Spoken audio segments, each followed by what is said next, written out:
Bloomington Public Schools. And today is Monday, July 13, 2020. It is 6 p.m. And I will start. Oh, I gotta read my statement here.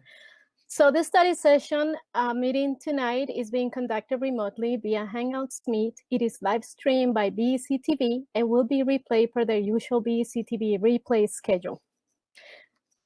Okay, so let's make sure that board members are in attendance. So I'll call your name. Please indicate that you're present. Director Olson. Present. Steigav. Present. Bennett. Here. Bibi. Here. Starks. Here. Sorum. Present. And Corman is present. Okay, so let's go to our first item in our agenda. The first one is the fall return to school planning. And with us, we have tonight Mr. John Weiser, and he's the Executive Director of Technology for Bloomington Schools. So I'll let you, Mr. Weiser, start your presentation and introduce the rest of your team. Good evening, Chair Corman, Superintendent Fujitaki, and board members. I'm here tonight with Executive Directors Andy Kubis, Rod Zivkovich, and Jake Winchell, as well as Director of Learning and Teaching Rachel Jens, and Digital Learning and Data Manager Katrina Mesra. You have a full house tonight.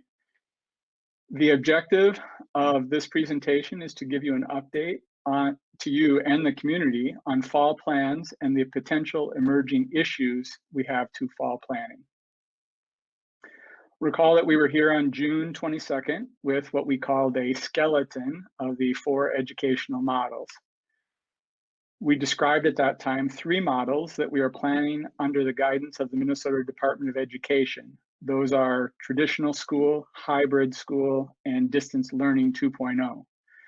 The MDE published for school systems a 100-page guidance document on June 18th and has said they will make a decision about fall school in the last week of July.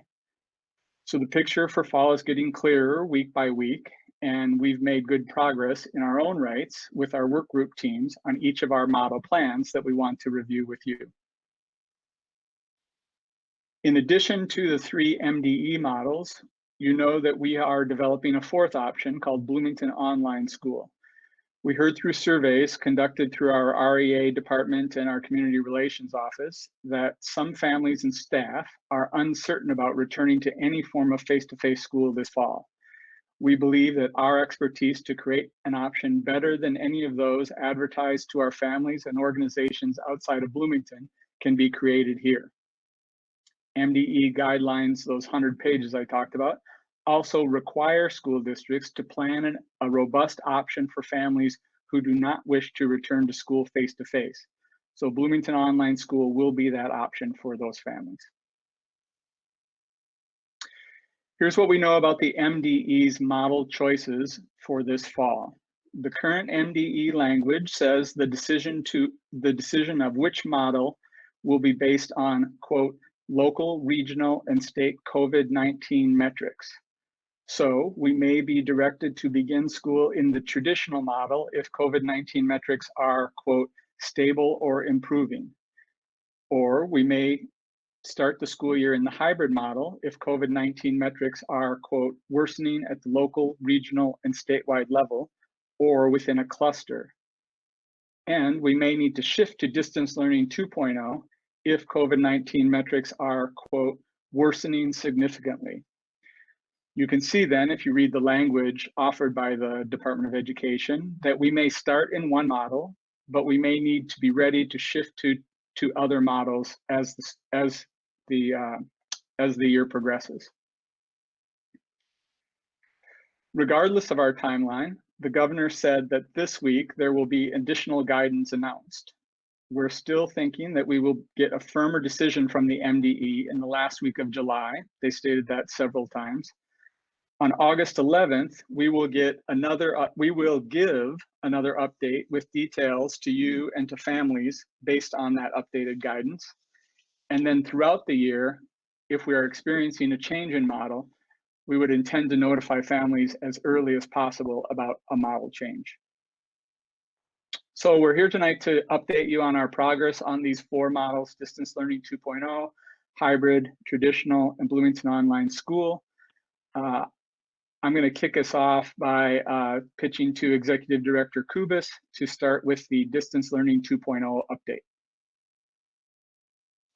Good evening, Chair Corman, Superintendent Fujitaki, school board members, and public who are tuning in. I wanted to give you the update, as John talked about, around what we are calling our Distance Learning 2.0. So some of this information will be familiar to you. You've seen some of this information before from our June meeting, but I want to provide just some updates.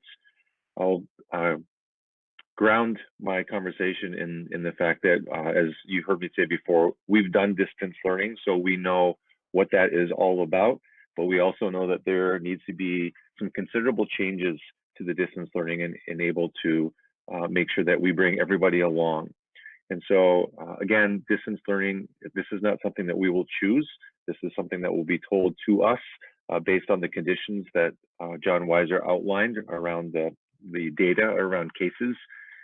And so again, just to ground us on balance, we did pretty well in distance learning 1.0, but some students and families and teachers were left behind, and that has been a major part of our planning and thinking as we've moved forward. So I'll say, I'll give some credit in this case to our technology department. We do a really, really good job, and they did a really, really good job when they know what the problems are. It turned out in distance learning 1.0, when it, as this example plays out, when it comes to technology issues, there are some families who we just didn't know they were having issues. They weren't the types of family to answer surveys or fill out forms or raise their hand. And so they became the suffering silent, if you will. What we do know, though, is that we've got great relationships in our community. As an example, our Office of Educational Equity has tremendous relationships with some of those historically disenfranchised families who don't answer survey questions and say, we need help. And so one of the things that we're talking about is how do we leverage those relationships to make sure that it doesn't have to be a formal sense or a number or a statistic to say that someone's struggling. We pride ourselves in Bloomington on tremendous relationships. We need to be just more operational about making sure that everyone gets counted, whether we know about them or not. And so that's part of the planning that we'll do. So again, as the example plays out, our technology team does a great job. The numbers are outstanding with how they helped out, but we also know that there's a silent group that doesn't raise their hand, and we need to make sure that those people and that those families don't get left behind as we move forward. So that becomes a significant part of our planning as we move forward.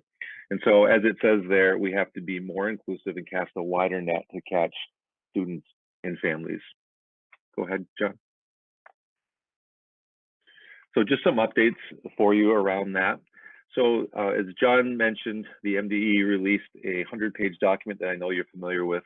And so as I digested it and picked it apart, there are really 4 areas that they talked about in that MDE document that we need to be considering: student and family support, academic guidance, and educator support and professional development. That 4th category, which I didn't put in here, has to do with facilities, and I know that Executive Director Zikovich is going to talk later about some of those facilities pieces.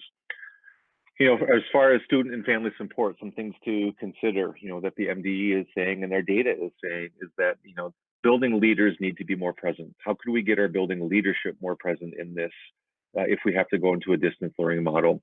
Also, how can we provide social emotional help and lessons for students, making sure that they are looked after? If you look at the latest survey data from the MDE's aggregate survey, of the families who said that distance learning didn't work for them, and it was about 55%, I believe, who said they had a bad experience across the state of Minnesota. The number one, there were 3 things that kind of raised their head that people struggled with. The first one was just students not feeling empowered. And so, feeling like this stuff was being done to them and they were really navigating without much of a map. And so we want to make sure that we're empowering students. And the second thing that came up there was just what we were talking about when it comes to the work that's being done around the distance learning. So not empowerment, and then socially emotional stuff. So we need to make sure that we're helping out our kids around that.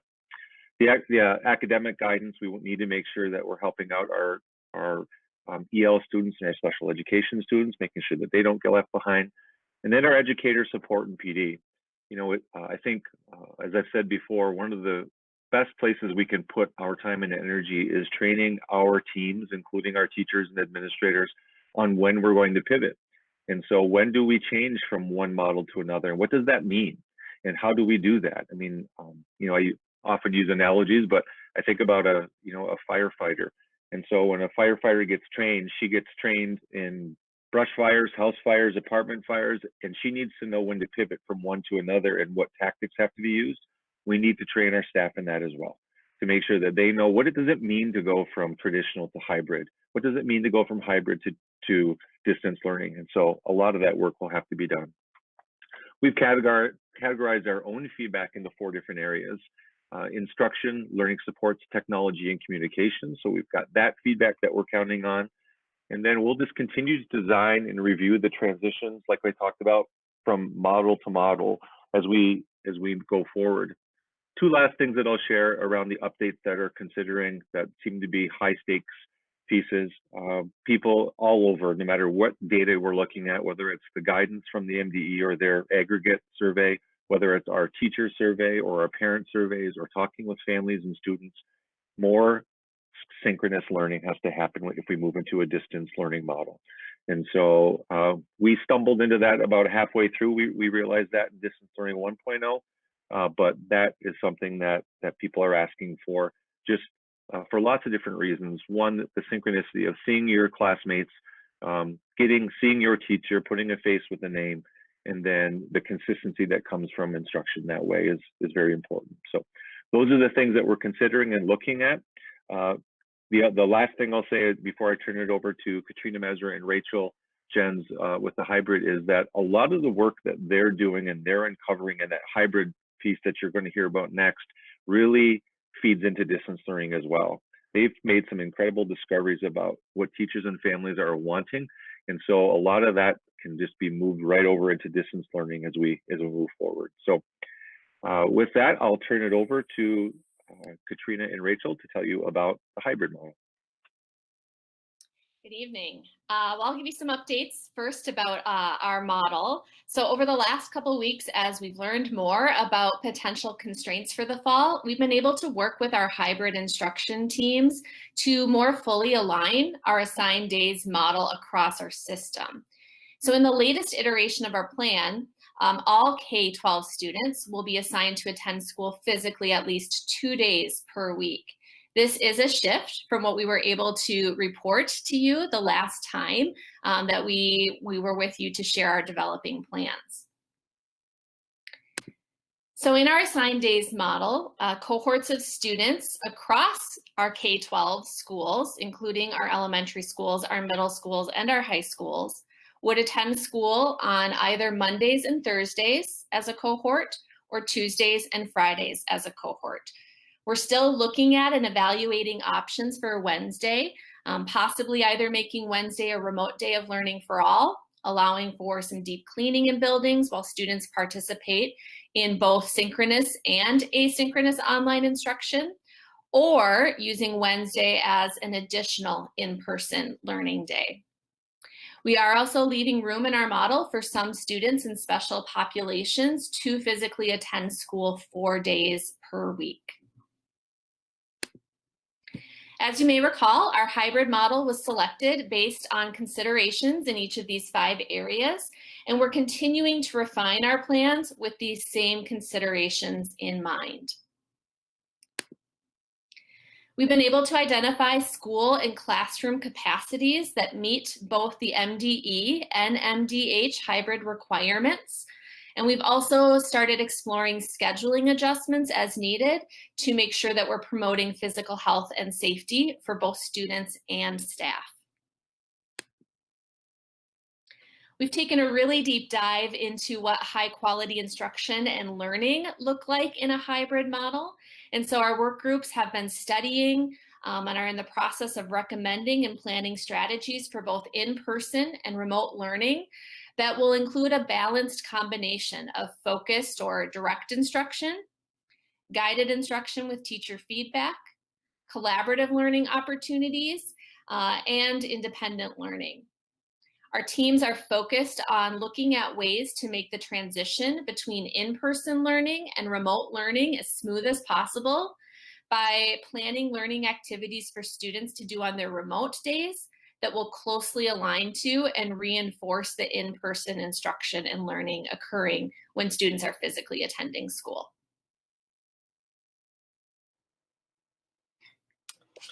Thanks, Rachel.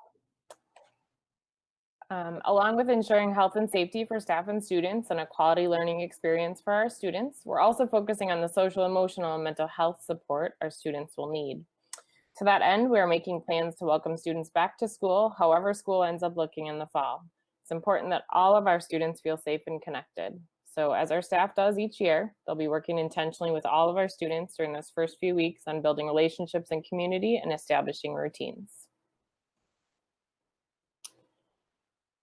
For our special populations, as our assigned days model has firmed up, the special education leadership team is working hard to develop service delivery strategies for students with IEPs for both remote and in-person delivery models.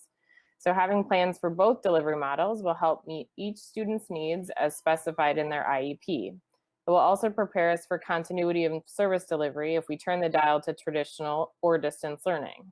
So for example, a speech language pathologist may be delivering service primarily in the face-to-face day as the students are there at school, but may also be able to do so via video conferencing as well, depending on the student's need and the schedule. That sets us up nicely should the dial need to move. And finally, our school and district operations, our support services teams are doing a substantial heavy lifting to make sure that operations can work within the hybrid model. So for example, our transportation team has figured out how to make transportation work within the constraints of the assigned days hybrid model. This means students will be assigned days of the week, either Monday or Thursday, Tuesday or Friday. And as Rachel mentioned, we're still working on Wednesday, but keeping both the school and the bus at a 50% max capacity, while also following all the safety precautions as prescribed by MDE and MDH.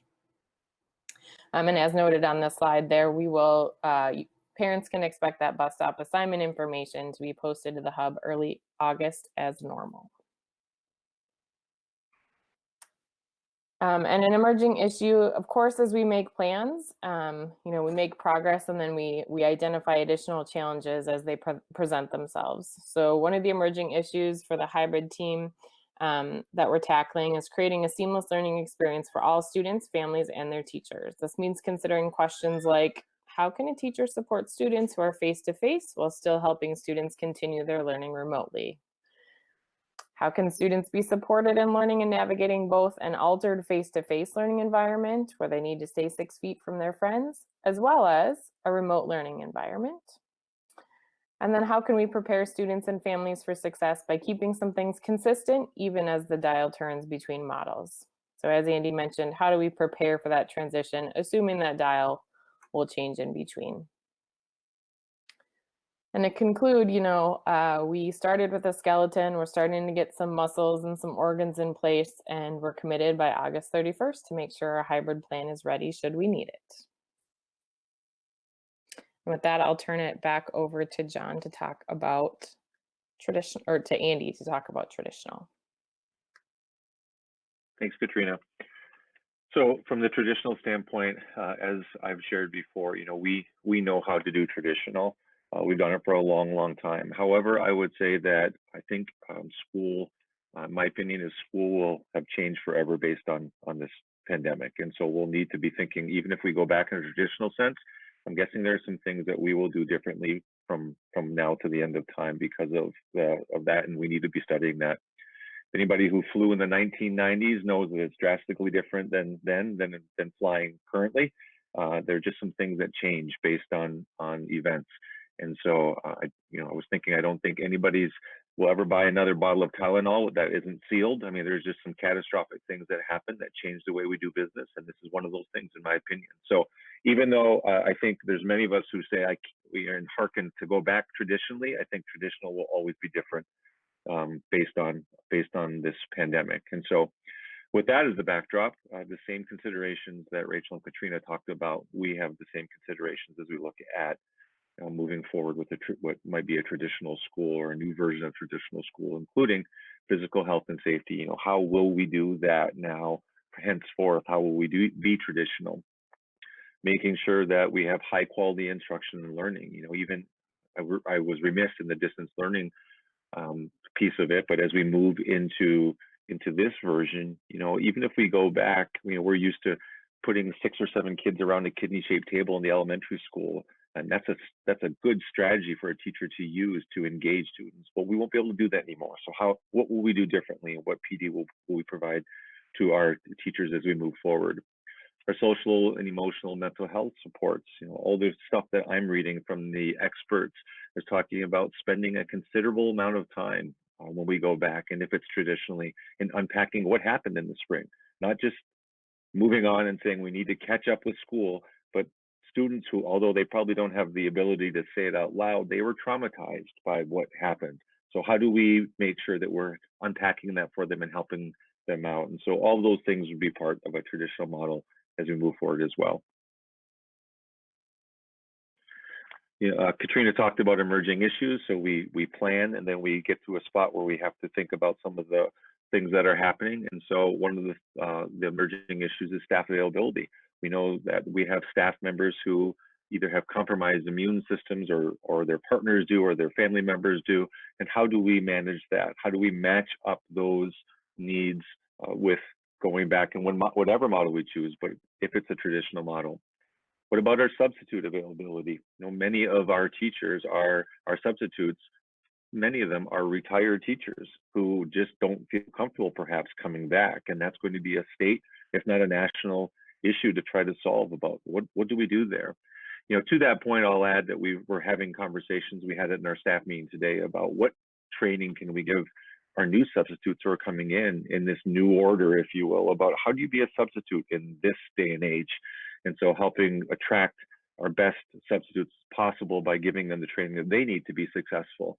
Sometimes we forget that they like to give back, our substitutes, and they like to be successful too. So how do we make sure that we're helping them be successful, and in turn, a successful substitute teacher usually equates to a successful classroom and students. And so we want to make sure that works as well. And then lastly, the CARES Act, and how does that impact all the stuff that we're doing around training and staff members? And so those are 3 emerging issues that come up. Just some quick updates on that. So we've already begun to look at the current health and safety protocols that may impact a traditional return to school. So talking with Jackie Johns and just saying what might need to be different, Jackie, what things should we be considering, as she is well-versed in the CDC guidelines and MDH guidelines, and will be able to provide guidance for us. Also consulting with an expert in the field, an epidemiologist, helping us with what might we need to do here as school comes back. So already starting those conversations.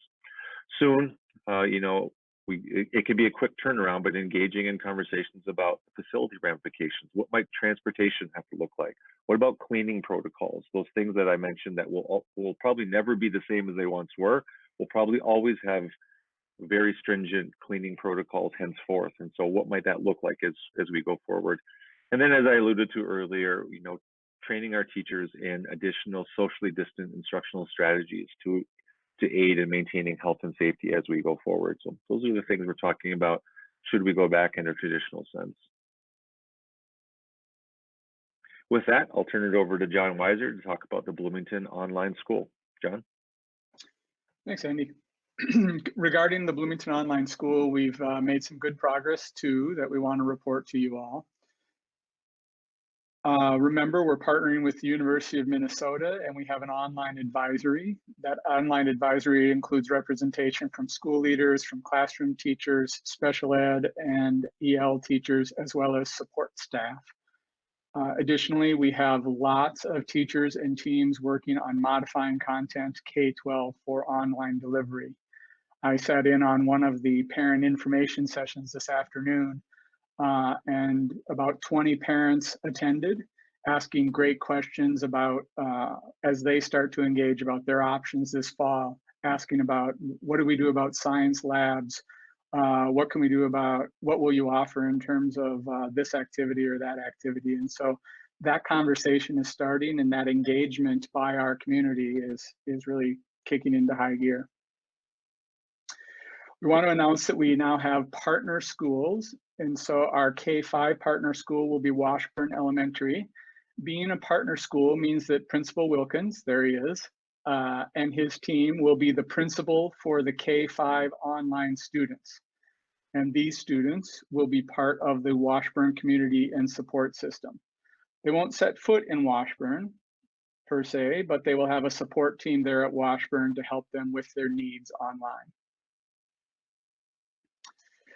Our middle school partner will be Valley View Middle School with online, with their team, Megan Wilrett and Ashley Maudrow, her assistant superintendent. They'll get their supports there for things like health office questions, for instance, or interventions. You know that we've had a lot of success with hybrid and online courses at Kennedy and Jefferson over, really, if you include hybrid courses, over a 10-year span.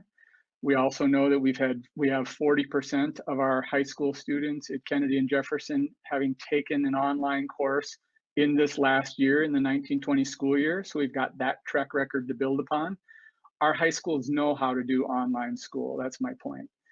We'll build upon that success at both sites, including partnering with Principal Anderson and brand new Kennedy principal, Akram Osman. We will be opening registration to families for Bloomington Online School starting on July 15th, and that will run through the end of this month. The first family advisory meeting, these are families chosen to be a part of the Bloomington Online School, will be on August 11th, and an orientation for students and families will be during the week of August 17th through the 24th.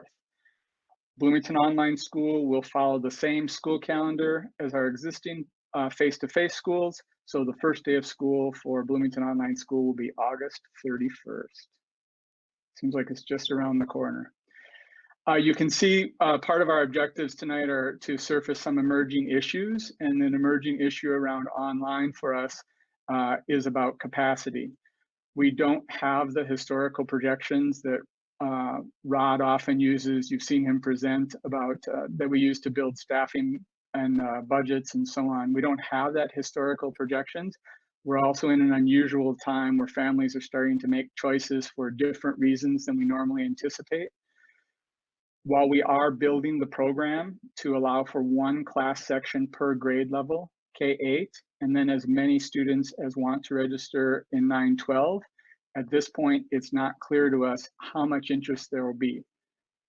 We have a lot of anecdotal information, but the actual registration process will provide clarity about how many students do we need to plan for families that want this experience entirely online. So there you have an update on the 4 school models: Distance Learning 2.0, Hybrid, Traditional, and Bloomington Online School. You know, I want to take a moment here just to give a shout out and a big thanks to all the staff. There's a lot of people engaged in this process who really, frankly, rearranged their summers or are working extra hours to ensure a smooth start to the school year on these work groups, doing curriculum development and in support roles. It's just been really an amazing effort on our staff's part. So a big thanks, public thanks to all of them. We also have other work groups that are wrestling with just as complex issues as the fall planning models. So we want to touch on a couple of those before we turn the mic over for questions from you all. With that, I'll ask Executive Director Zivkovic to give updates on our facilities planning work group. Chair Corman, Superintendent Fujitaki, board members.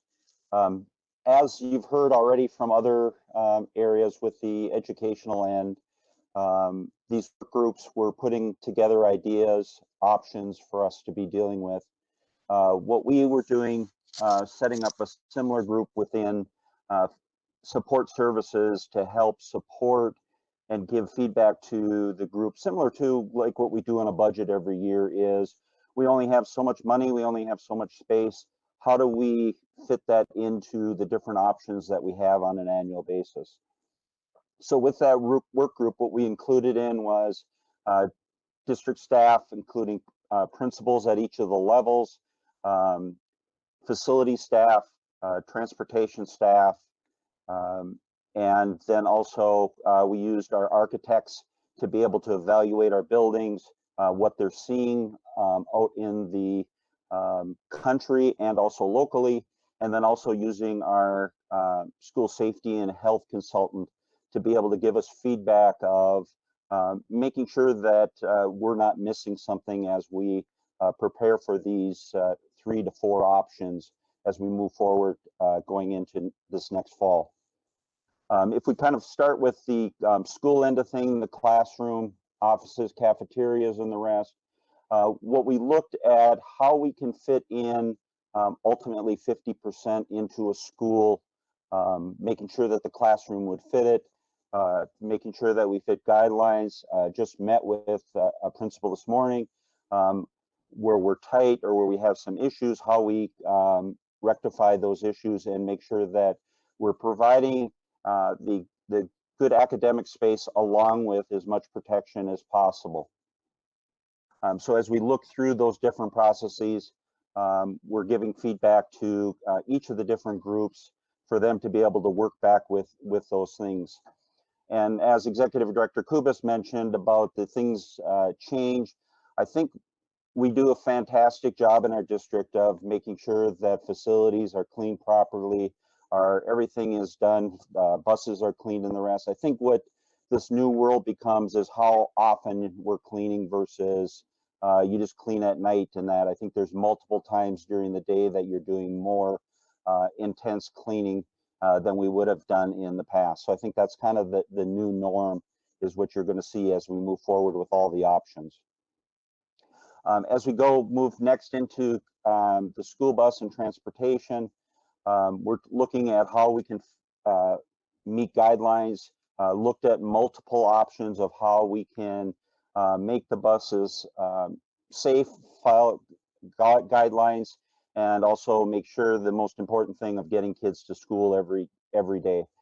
So we worked with, again, with principals and different people within the organization to be able to make sure that we have options for the purpose of getting kids to school and the use of masks or other protection equipment for both the bus drivers and the students to make sure that we're as safe as possible in that area. The last area, food service and food prep. As you know, we're getting pretty good at this. The last 3 months been doing a lot of the grab and go meals, the contact list breakfast and lunch. I think we have those series down.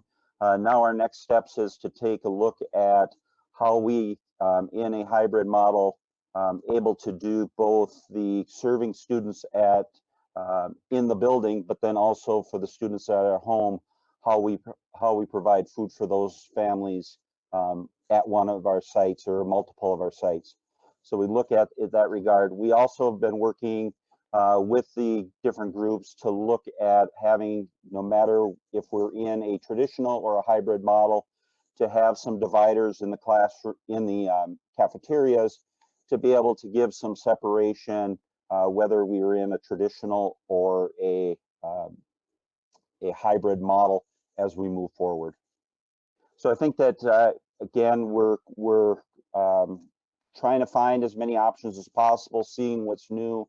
Also, to the best of our ability, provide the other groups what is possible based on both facilities, space, time frame, and also budget. So with that, I think the next area is childcare, and I'll turn it over to Jake Winchell to talk about that. Thank you, Rod. Good evening, Chair Corman, Superintendent Fujitaki, and board members. As you know, with no matter what model we choose here that's not traditional, childcare is going to be a major question on many people's mind, as what will they do with their children on days that they're not in school. So what our team has been doing, we've been working through many different models on what we can do to help solve that issue. And much like in the spring, we will pivot and shift as we see needed. So right now, what the major thing that we're doing right now is we're waiting for this guidance. We have plans, but we've been adjusting those plans as things continue to change. We are planning as we can. At this time, we're making and adjusting plans in a model and that will fit in both the hybrid and in the traditional or in a distance learning program. Traditional is no issue, as we've offered before in after school care many years. If we're in a hybrid model, what do we have for space available? And one of the things that we've looked at is we've looked at existing unused space in each one of our elementary schools, or could we repurpose some other space that the K through 12 system could maybe give up in order to take care of children on those days. Other questions that we're going to have answered are, can we charge a fee? There has not been any guidance on that. And as you know, in the spring, we could not charge a fee. We've looked at what we could charge, and we thought a $40 fee is kind of the market rate right now. But can we even do that? We don't know that. Cohort size. Currently, we're running summer childcare, and our ratio is 1 staff member for every 10 students. I know in the school models, we're looking at a capacity of 50% capacity, which would be about 15 students. We're hoping that maybe our cohort sizes could get a little bit bigger. What is the definition of a critical worker? In the springtime, we saw tier 1 and tier 2. Is our teaching staff, are they critical workers? Do we provide childcare for our teaching staff so they can come in and come to work? And also the school delivery model. A big challenge for us is going to be if we start in one model and shift to another one. What if we all of a sudden have an increased demand for space or for childcare, but we're out of space? What do we do? So those are some of the major questions that we are faced with. Right now, as I said, we were looking at potentially having 2 classrooms in every elementary school with hopefully 15 students in each one of those classrooms. 10 elementary schools, 30 seats, that'd be 300 total spaces. We do anticipate demand to be very high. And what happens if we fill those spaces? Do we employ a lot to fill those empty spaces, those last unused spaces? Again, using schools' unused spaces and media centers. Media center has kind of been what we have come to as be our best location. If we have to repurpose something, we'd look at elementary school media centers where we can make some modifications to put essentially 2 classrooms of 15 students in there. Our major challenges are going to be staffing.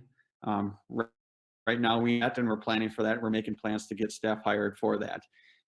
Other challenges are going to be the changes in delivery model, which we had talked about earlier, and then space. Like I said, we do see the demand for childcare to be very high, and we're going to be limited on space.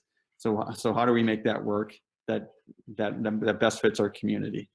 And lastly, we hope to have our plan finalized in early August. We've done a lot of work.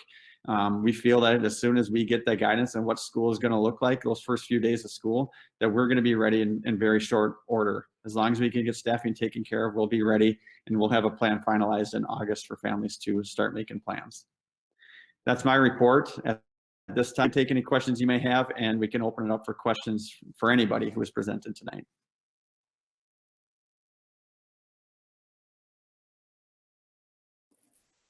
Okay, good. Well, thank you for this very long and detailed presentation that you brought to us today.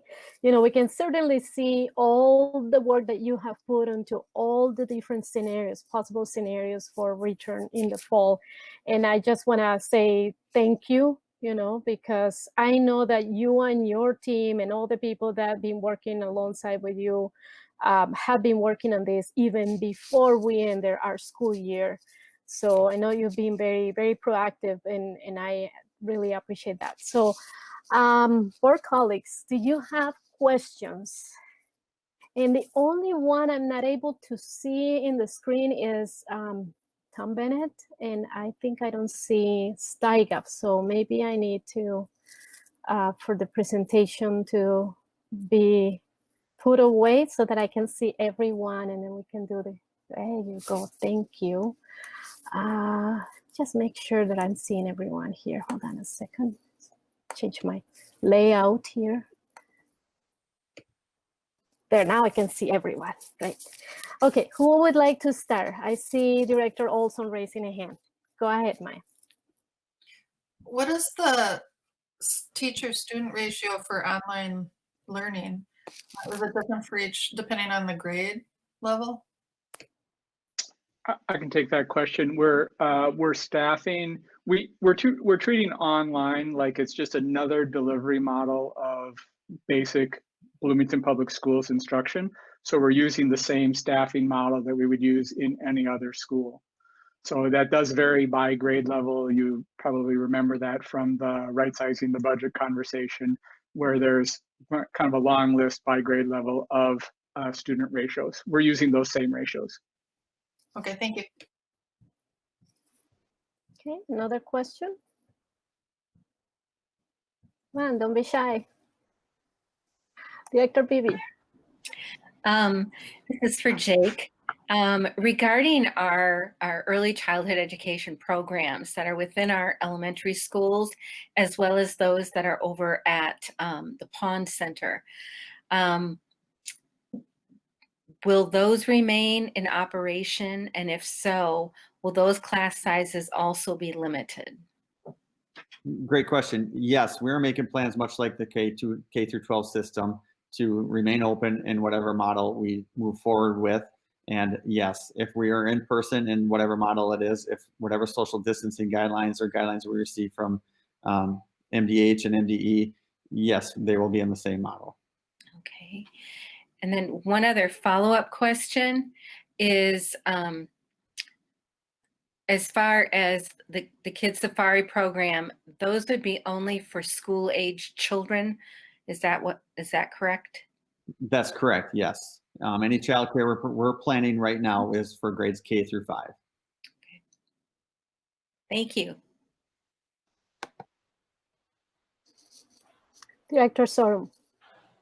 Hi, yeah, I wanted to save all of my questions for tomorrow night, but I guess I should ask some for tonight so that you're ready. Typically, as we've talked before, when both parents work and their children go to school, however they get to school, by the bus or by parents driving, but then they're home the next day and there isn't any adult really to take care of them.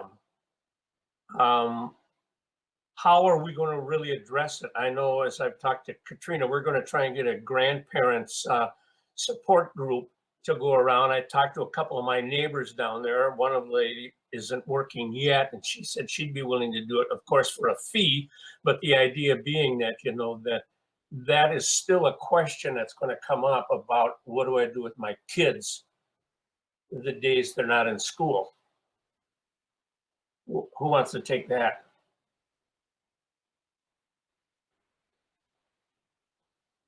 Andy?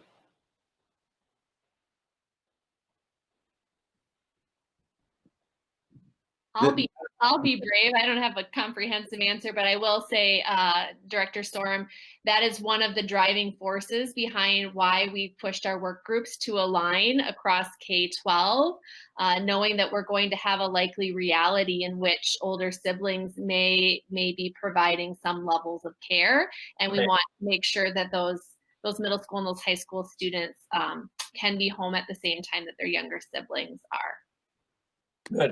Good, thank you.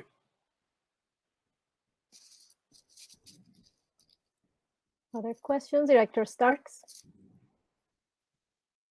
So I have two categories of questions. The first one probably is a more of an MDE question. So I don't know if this decision's been made yet, but in the spring, MDE or the governor would make decisions in chunks. So they'd say, okay, between now and May 4th, we're doing this. And then a new decision would come out like end of, April. And then do you anticipate that same rhythm again? Like we'll say from the beginning of school year to MEA, we're going to do this regardless of what's going on health-wise? Or do you see this being more fluid than what we saw in the spring in terms of timelines? I can take that question. I would say that what we've experienced was that pattern in the spring. And then I would say it's become much more fluid this summer. So the governor it caught us all a little off guard when he announced that he will be providing additional guidance on July 15th. That wasn't a date that had previously been mentioned. And so we're all curious about what kind of guidance on top of a 100-page document is going to be revealed on July 15th. That'll be an interesting day to watch. So I'm imagining that it would be more fluid. But, you know, I think as several of my colleagues have noted, our plans actually meld well together. And so that attributes of one plan can merge nicely into another plan. The attributes of hybrid can be used well in distance learning, and the things we've learned in online will be very helpful to us in any of the remote possibilities. So I feel like we're well prepared for that fluidity. I think our challenge might be keeping our public informed. You know, how quickly will we know that we're changing models, and then how can we make sure that people are prepared for that change? Like, it's a complex system, and lining up childcare when we move from one model to another is going to be a challenge in any case. Right. I was going to mention the communication piece too, or just planning. I mean, as a parent, it was nice to know, okay, we've got these next 3 weeks. This is our reality. And so if it's more fluid, that's going to be challenging for everybody. Okay. And then my other question is like with, I chunked it into a category called back to school events. I don't know how to phrase this, but you know, like I've got an incoming 6th grade middle schooler. He was supposed to do Husky orientation. You know, we've got the K-5 students start later in the calendar because they do the testing. Are those things still in this planning system, or are we kind of having to discard some of those plans? I'll jump in and just add a couple of things here. I think, you know, and again, if you read through that 100-page document that we've all referenced, one of the guidance from the AMDE is to try to replicate a lot of those, you know, rites of passage, if you will, and just keep as much normal as possible, even if it's an electronic version of that. They reference a lot about still have, you know, pep rallies, still have spirit days, you know, just try to keep some semblance of that around. And so I would say, you know, everyone is waiting with bated breath for July 15th. You know, oftentimes Director Starks and I have had this conversation that the MDE offers guidance or their opinion. Rarely do they offer edicts. And it feels like, to me, in my opinion, that we might be getting an edict here that's coming, that this is how you will do school. And so I think we've all planned to a point where we're just sick of planning, and let's just get the information so we can go forward and then answer those questions that you're asking about. Is, okay, now that we know what we're doing, how might, and we're in the same boat, we've got an incoming 6th grader. So what might 6th grade incoming camp look like? Now we can plan it. You know, what might the model look like? Now we can pare down and talk about what instructional strategies do we need to give our teachers to help out.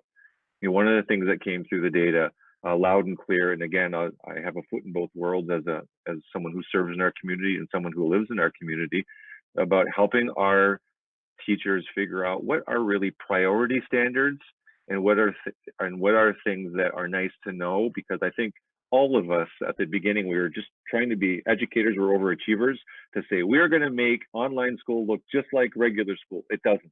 And so we have to figure those things out. And we're all just waiting for someone to say, here's what it's going to look like in the fall to make those plans. Okay, thank you very much.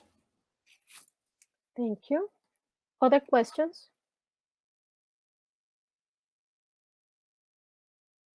Director Bennett? Yeah, I got some questions, I guess, where to begin. Well, first, I want to begin by thanking you guys all for your hard work. We like to give July the month off so that you guys can stop working 80 hours a week and spend some time with your families. And You guys have been working through the whole time. So, not only thank you to you, but thank you to your families for sharing you with us. So thank you for that. Some questions about online school. Is there a difference between the online school and distance learning, or is that pretty much the same thing? I'll take that question. No, I would say it's distinctly different. So distance learning, I think I love Andy's analogy that distance learning is emergency school. It often is accompanied with some method of saying like, what is the core essential things we need to get done in this emergency situation?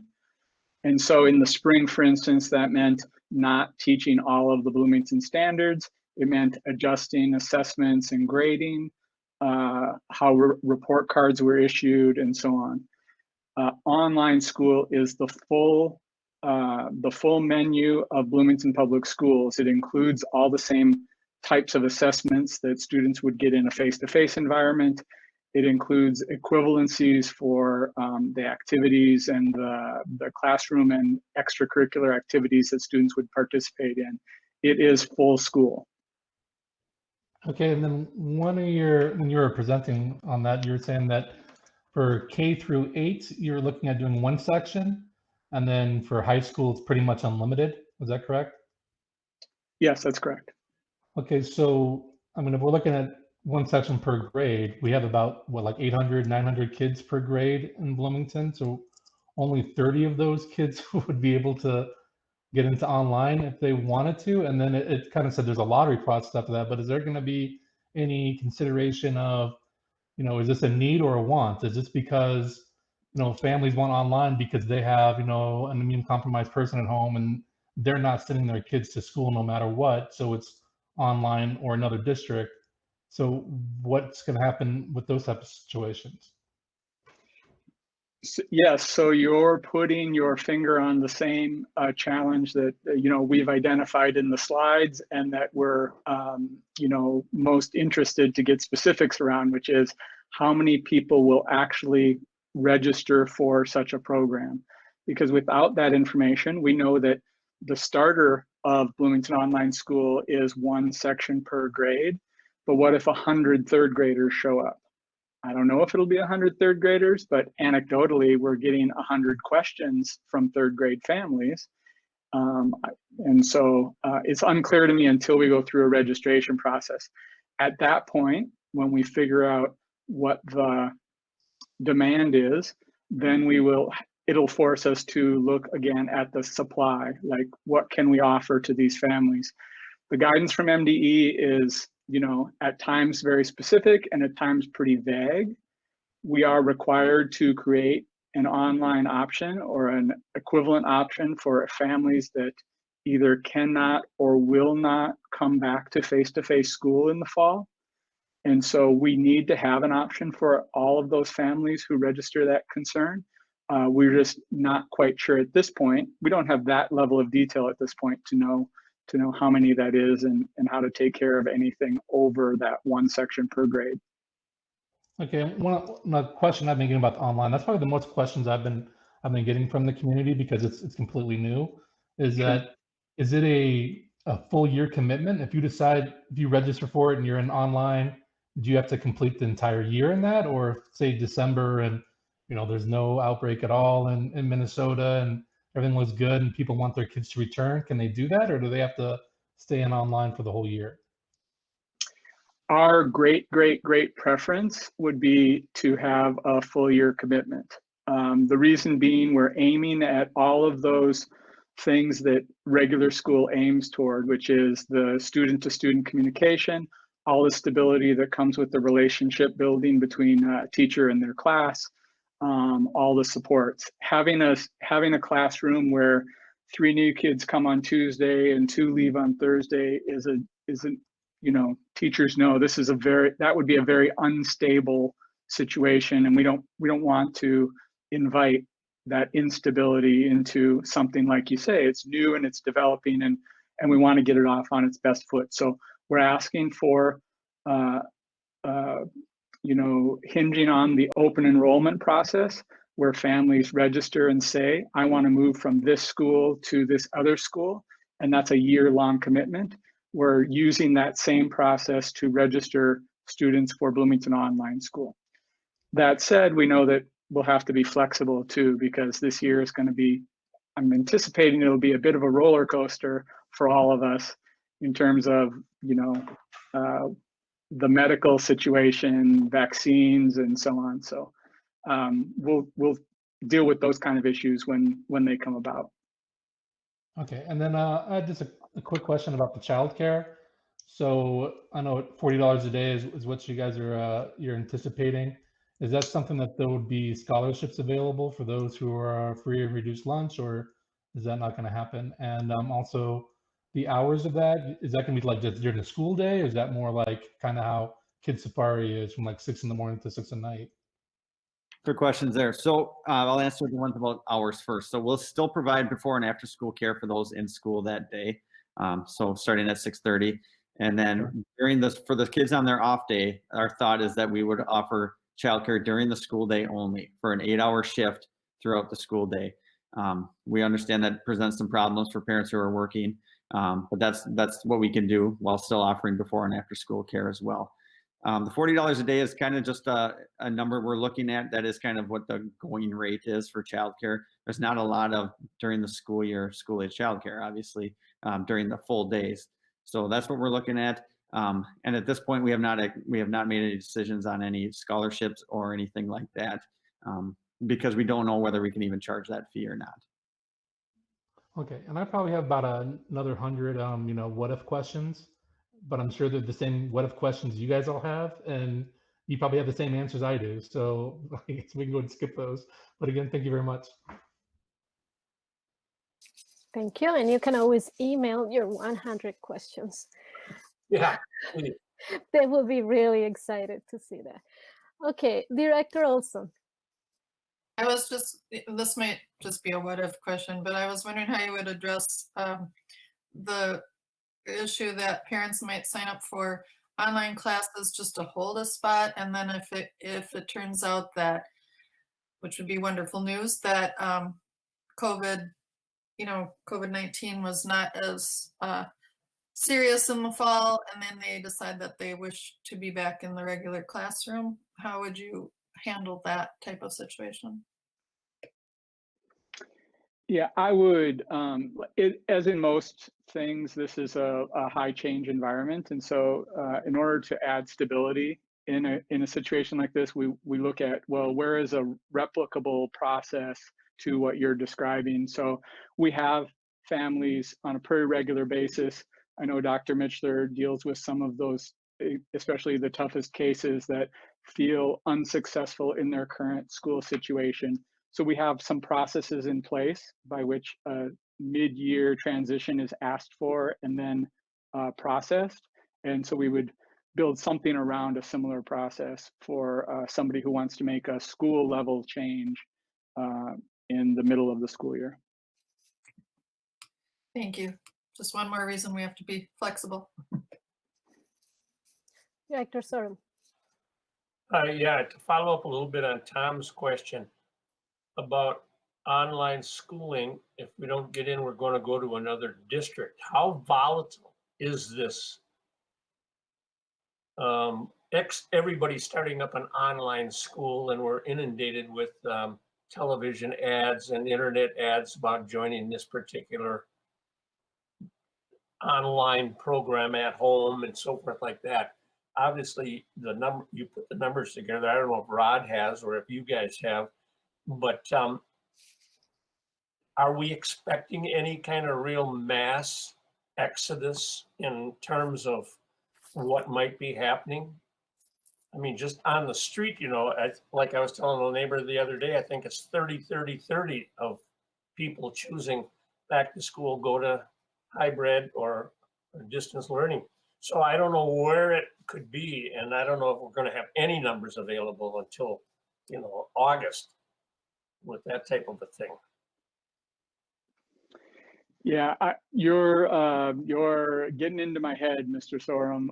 That is the burning question for a lot of us. We know that anecdotally, people are existing online programs are taking advantage of the situation and doubling or tripling their advertising. And so it's turning up in people's Facebook feeds and even on billboards as you drive down the highway. We know that from the questions we get asked, so at today's parent engagement session, we were asked, like, can you do a compare contrast with Minnesota Virtual Academy?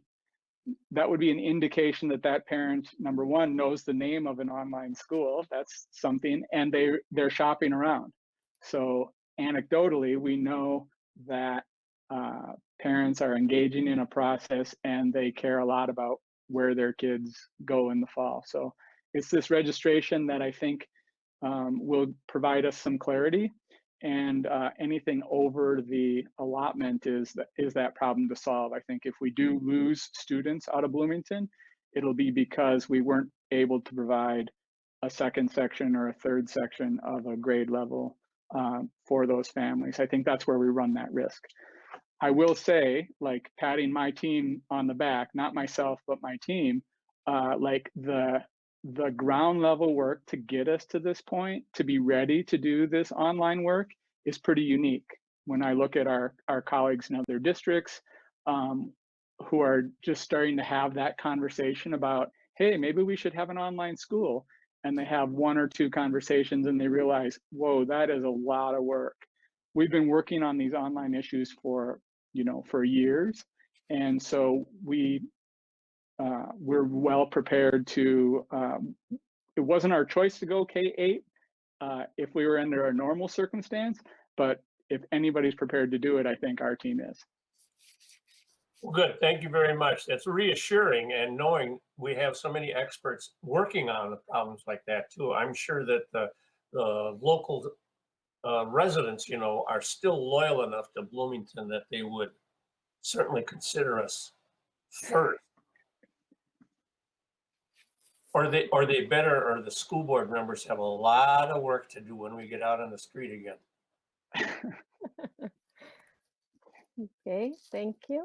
Any other questions from board members? I don't see any. So I do have a couple of questions about this online school as well. And I had more, but Director Bennett covered a few of those.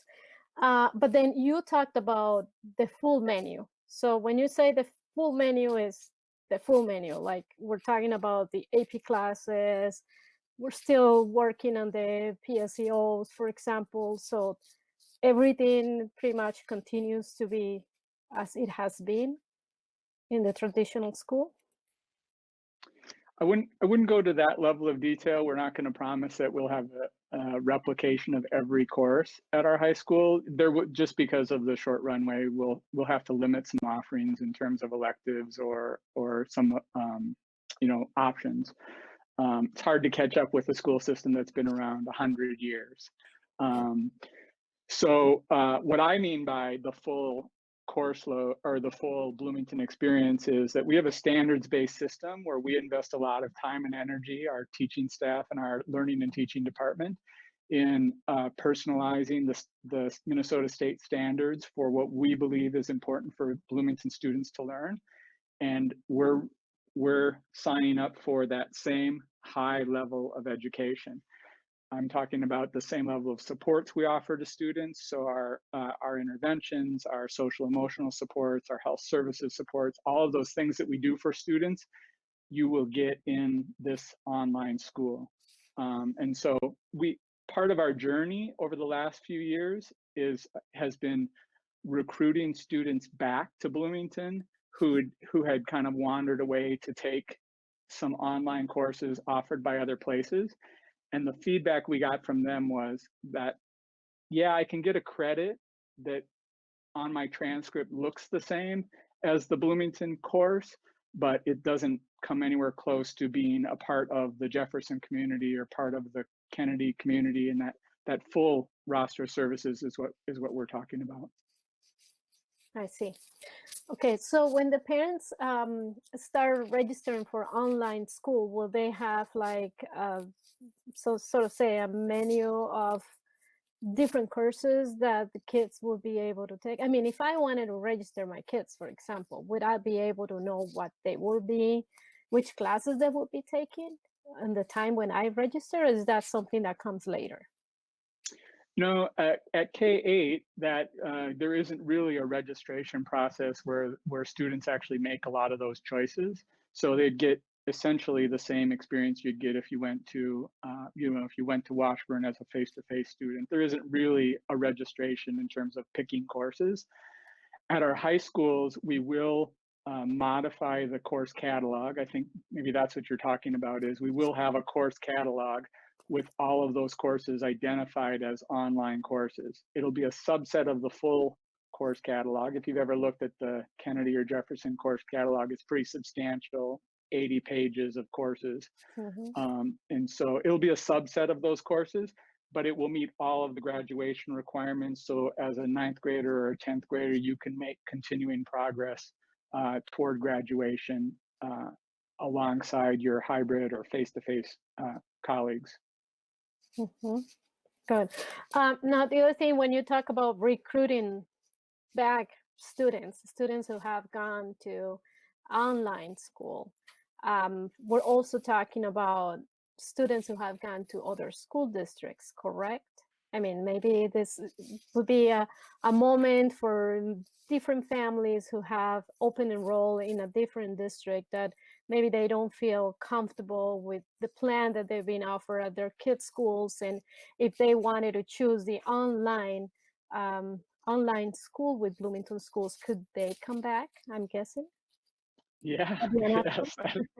Yes, it's not our initial target. It's not the group that we're targeting this fall, right? We're trying to take care of this unusual situation we're in, but it's absolutely a growth area. We know that a lot of families live within sight of one of our schools and make another choice. That family choice is a pretty heavy decision. It means getting in a car and driving, or it means, doing a lot of extra work. And so we feel like this is an opportunity to regain some of those students as well.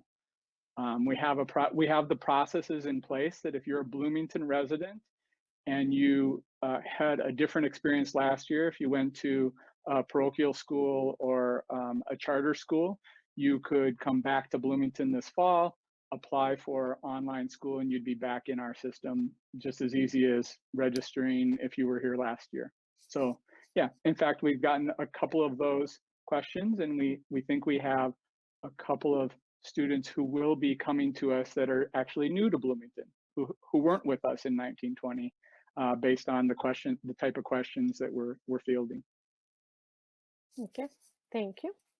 All right, I don't think there's any more questions, additional questions, and if there's any more questions, please send those to our administrators. Okay, well, thank you all for being here tonight with us and for giving us this very rich presentation. Thank you. We appreciate it. Thank you. Okay. So let's move into our next item, which is Superintendent Goals 2020-2021.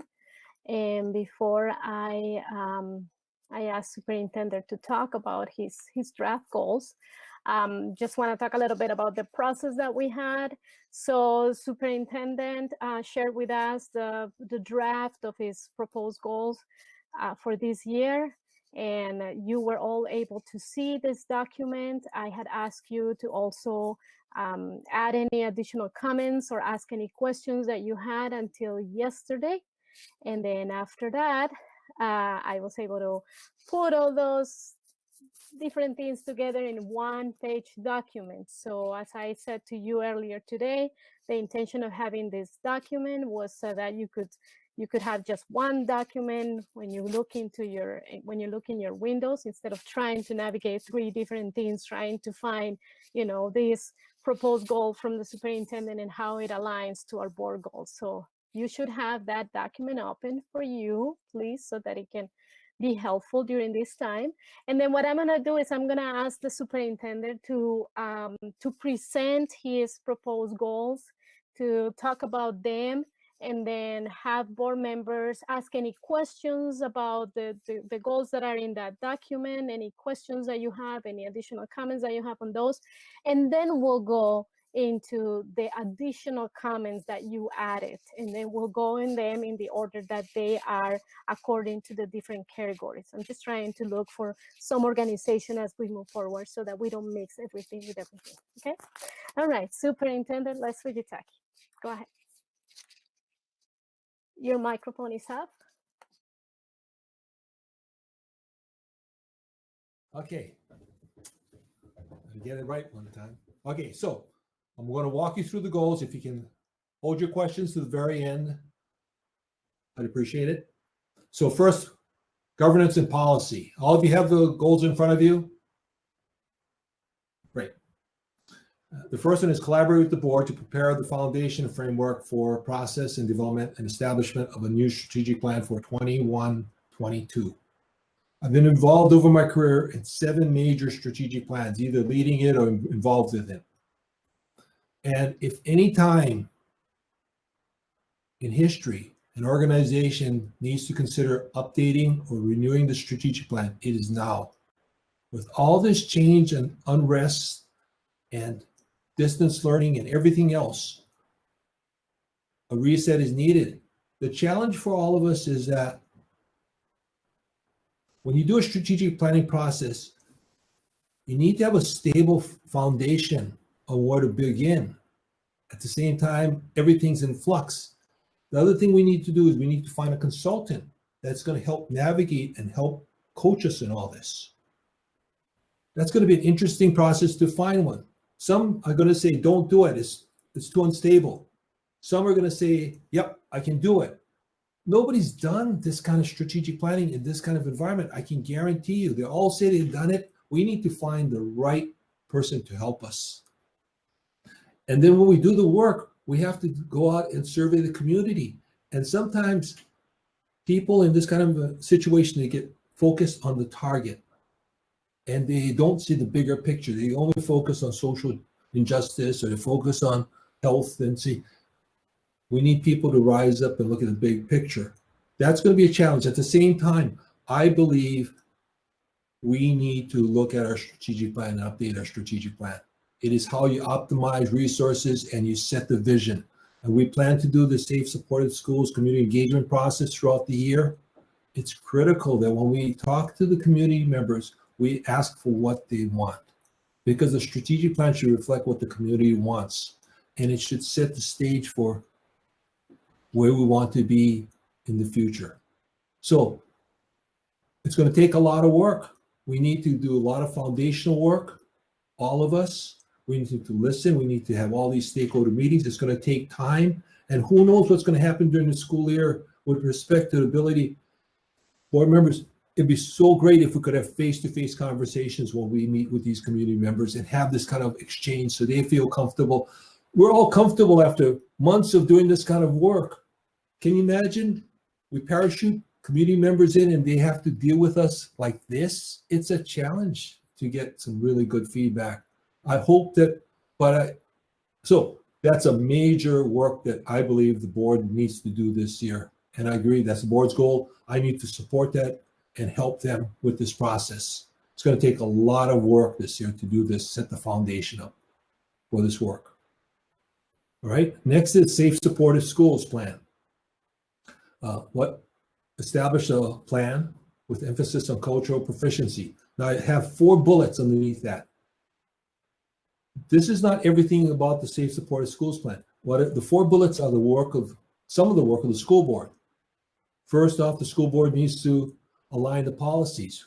Dr. Mitchell has already started identifying the policies that need to be worked on. Next is align our curriculum and instruction with Safe Supportive Schools plan. Andy Kubis and his team have already started to look at some of this work and propose mid-year 2021 budget adjustments. It's going to take resources to do this work. There is some resources already in the budget for this work this year. But as we go through, Dr. Mitchell and her team may identify other resources that are needed. And we need to figure out where we're going to find these resources or repurpose existing resources. And then establish multiple measures. We're counting on Dr. Heisted and Dr. Caesar to help us with this work. So each one of these things, you notice I mentioned cabinet members. These will be their goals. That will be for them to help. So that will be their responsibilities to work on. All right. So the next would be operations. Moving on down, and of course the reopening of schools in compliance with state and guidance. As you've heard today, a lot of work has been, but this is like trying to hit a moving target, everyone. Somebody's coming up. Oh, Deb's Balco putting up my goals. So it's like hitting a moving target. We have to be nimble and be ready to pivot. And we have to, this is like playing chess. We have to think 5 moves ahead, everyone. We cannot be caught flat-footed. And this takes a lot of thinking and a lot of what ifs. I think Director Bennett talked about the what ifs. We're asking all these what if questions right now, and we need to engage the board in these what if questions. So that's the work. And sometimes we have to plan to deviate from what the government's saying we need to do. I gave some examples by email to all of you. That's just a few of the examples of what we are working with now. We can go on and on about all the what ifs we're working on and we're trying to answer. But then that's our work. And what you'll be seeing is we're coming up with write-ups for every area. And I plan to share that with the board about, for example, childcare, food service, substitutes. We have write-ups on each one of these big, because you can keep going on and on having conversations, but we have to document a plan. So we're in the process of documenting draft plans so you can take a look at and see what we've targeted. Okay, so we have 12 working groups. Each working group has at least one plan. And you saw the plans for the programming people tonight. We have plans for other areas. Okay, and obtain board approval for the right size in the budget, 21-22. So all of you know we're looking at, and that's what we're calling it, RSB 21-22, not RSB 2. I think that's going to be confusing, so we're calling it RSB 21-22. And we should have safe supported schools resources in there. We should have strategic planning resources in that budget. Again, these are all, the bullet points are all related to board action. So even though we may be right sizing a budget, we need to identify resources so the board's goals can be achieved. If we don't provide the resources, how can you achieve the goals? Okay, because that's going to be part of the challenge that we have on right sizing the budget too. We have to set aside, prioritize money for this, and at the same time make some cuts in other places. All right, and then settle the 21-23 collective bargaining contract. And it has to fit our right sizing the budget process. Again, we're still not settled with our paraprofessionals. We hope to do that. At the same time, we need to settle the collective bargaining contracts that fit the RSP, because that's going to be a major assumption that drives our RSP 21-22 planning. Community engagement. We've had this goal before. I'm committed to this. I believe we need to work on this area, diversify our staff, and we can do it, but we need to have a plan and work the plan, and I need to be involved in getting this thing done. So that's the goals. This is a lot of work, everyone. The board's taking on a lot of work. This is a lot of work. So how would you like to proceed, Chair Corman? You want me to go down the list of comments that the board members have offered?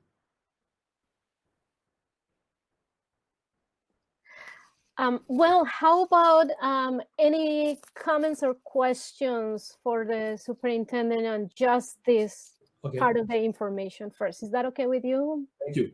Yes. Director Soro.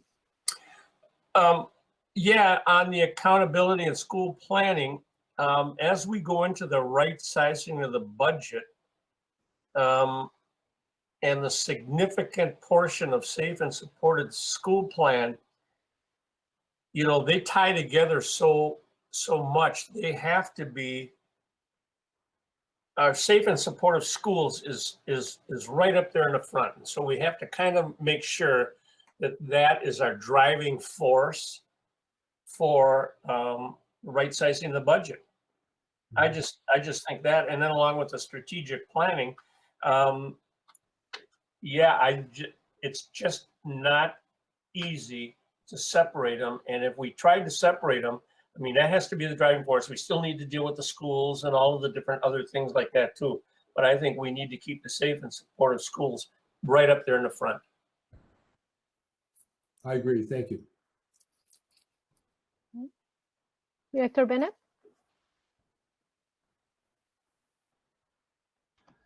I can find my mute button. So, so a question I have, the goal for reopen and operate schools, and then it has informed board of plans to deviate from state guidelines. So I guess I have a what if question here. So what if the state guidelines are to do hybrid or to do traditional? Are we or the district or the board or whoever have the ability to say, no, we don't want to do traditional, we're going to do all distance learning? Do you know if we're going to have that ability, or is that going to be completely in the state's hands? My understanding is this, that if it's an executive order, we don't have a choice. If it's the guidelines have been written such that there is flexibility in what districts can do if you can provide a safe environment for the kids. That's my take. Okay, so do you know, is it going to be an executive order what systems we're allowed to have in the fall, or are there going to be guidelines, or do you not know that yet? I'm waiting for the 15th, like all of us. Well, because I think that's the interesting point when you say if you do it in a safe way. Well, that seems to be the part that's being, glossed over. We're being told we got to open schools, we have to open schools, but we're not giving any resources for testing or temp checks or extra cleaning supplies or anything like that. So really, if we want to talk about safety, can we really open safely when we're not getting any financial support from the state and the feds? I want to share information. The federal government has a program where districts can apply for funding for the acquisition of safety related matters for COVID. For example, for PPE that we've purchased so far, we're coming over the county, Rod's leading that effort, coming over the county, we're going to submit it through a company to the feds for partial reimbursement of those dollars. So those are the kinds of things that we're doing to maximize our dollars and limit the effect of COVID on us. Does that make sense? Kind of, except we have the Secretary of Education saying the only way we can get those dollars is if we have 100% traditional school. So so it's not clear. She's saying that, but from what I understand of the law, she can say that, but I don't think she can enforce it. Okay, yeah, that's my biggest concern is, as a parent and as an educator, I think, of course, I want my kids back in school, and I think everyone wants their kids back in school, but it's the safety issue. I'm concerned. I have so many safety issues, and it's along the lines of we're not going to get support, and we're just as a district, we're going to be left alone to figure this all out on our own, and that's just not viable.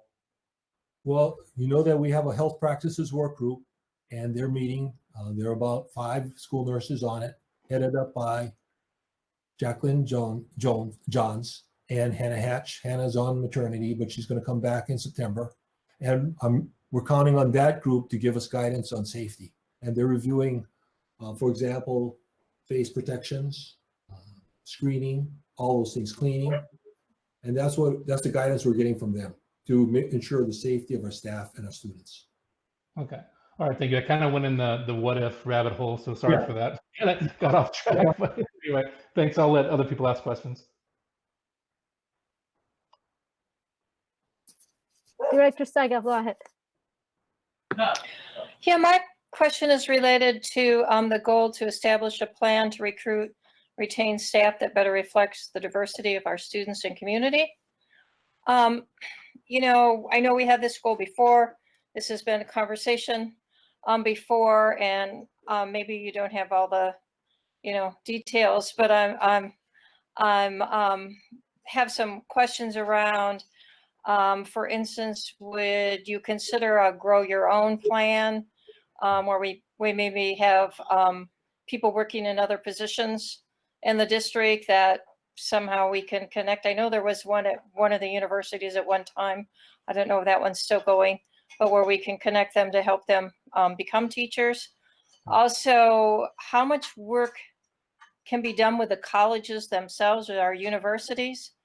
Because I know of a particular case where 2019 graduate wanted a student teach in Bloomington, and that particular higher learning said, oh no, you're a person of color, you need a student teach in Minneapolis or St. Paul. Oh, do they not understand that we have a diverse population here too? So, you know, how much of that type of work can we also do? And then part of the grow your own is the last time I think we talked about this as a goal, less than 3% of the people going into education were actually people of color. So, you know, what can we do about that to interest our students and other people in the community to becoming teachers?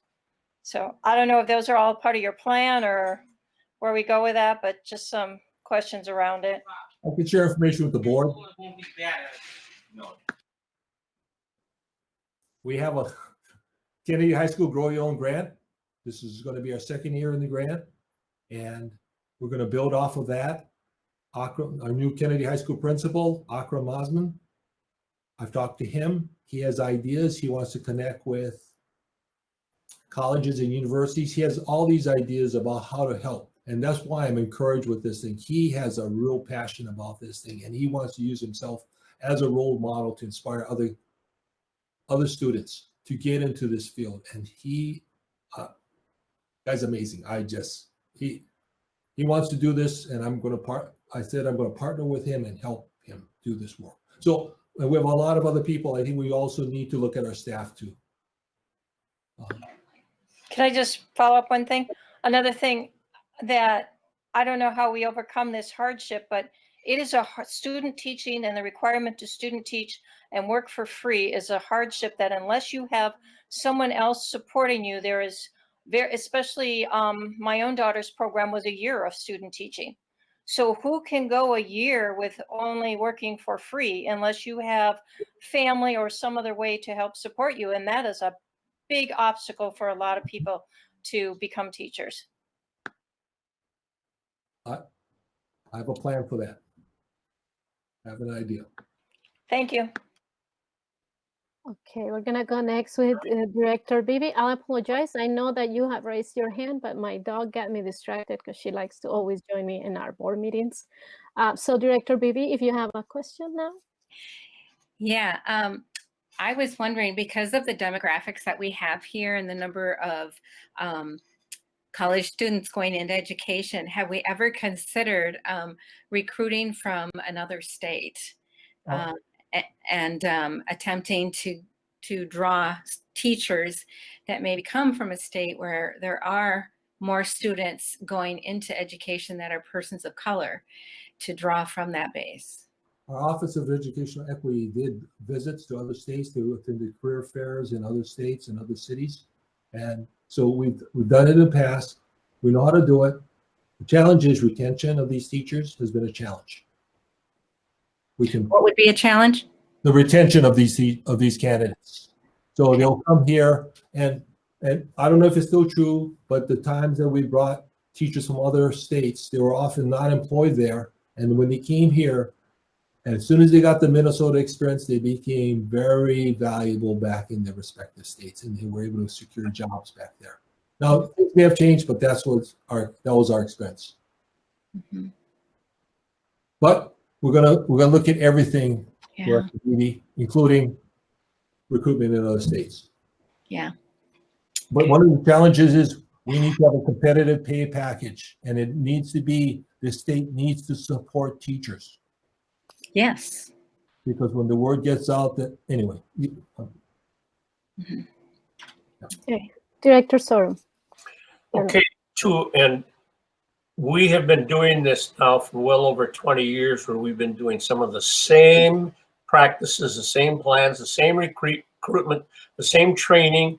And as Les alluded to, and Dina has been out at some of these job fairs and Mary Burrows and everybody's been out at these. They get some people and they want to come, and then they're in demand all of a sudden. Then all the other districts want to have them come to theirs too. So then all of a sudden it's in a bidding war that we get into. But we have done an awful lot, and Dina deserves credit, because when we went to that graduation for the OEE Leadership Academy, there were so many of them that were left high school, came back to work in Bloomington in a variety of positions, paras or whatever it is, or went into the programs to become teachers. And so that was just, a great recruiting right there that we could do, and we should still continue to do it as much as possible. Thank you, Director Sorum. Dina Wade Arley has done a fantastic job recruiting teachers of color. We can help her and everyone else by being more flexible in the kinds of packages we offer teachers. Because we're in a competitive market, everyone. And if we want to recruit teachers that everyone else wants, we need to get aggressive. And that's something we need to come back to the board with and have a conversation about. Director Olson. Okay, I had a question on a different topic, but as long as we're talking on this topic, I did want to say, first of all, I'm excited that you're excited about the ideas that it sounds like you have. And I just wanted to add that in addition to Dina Wade Arley, the few teachers of color that we do have, do we also ask them, what their ideas are? The answer is yes. I was in conversation with a Valley View Middle School teacher, and she wants to help recruit, and she wants to be on an advisory team to help. And I said, I welcome any kind of help you can give me, because she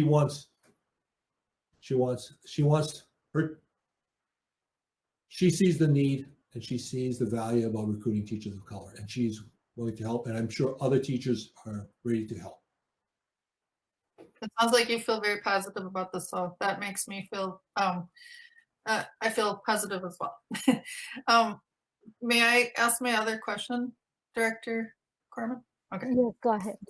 Okay, so this has to do with aligning our curriculum and instruction with safe and supportive schools. You spoke about trying to find a consultant. Is that related to this as well? No. Okay. Director Andy Kubis is leading this effort, he along with Rachel Jens, and they are working with the students that contacted us about the curriculum needing to be more inclusive.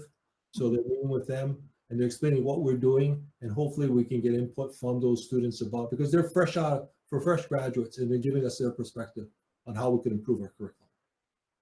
Are we breaking ground here, or has it been piloted? Anything been piloted in other districts, or is this just breaking ground right now? I don't think it's breaking ground. Andy and his team have been working on this thing for years, and we're getting there. This thing is just like everything else, just accelerated the need to change what's been going on. Okay, all right, thank you. Director Steiger. I just wanted to follow up on the question about recruiting from other states. Yeah. One of the other issues that friends I've had have said that also, if you come here from some states, the license is not good in Minnesota, and you have to take additional classes because Minnesota has maybe more stringent or different ideas anyway of what a quality teacher is. So often they have to take additional classes, and that discourages people sometimes. So I know that the Board of Teaching has had waivers and stuff, some of the time, but I don't know if it completely addresses all of it, because you still have to apply for the waiver, et cetera, whatever they call it. So I'm familiar thank with you. When my wife moved here from she had to take additional classes, even though she had been teaching for years.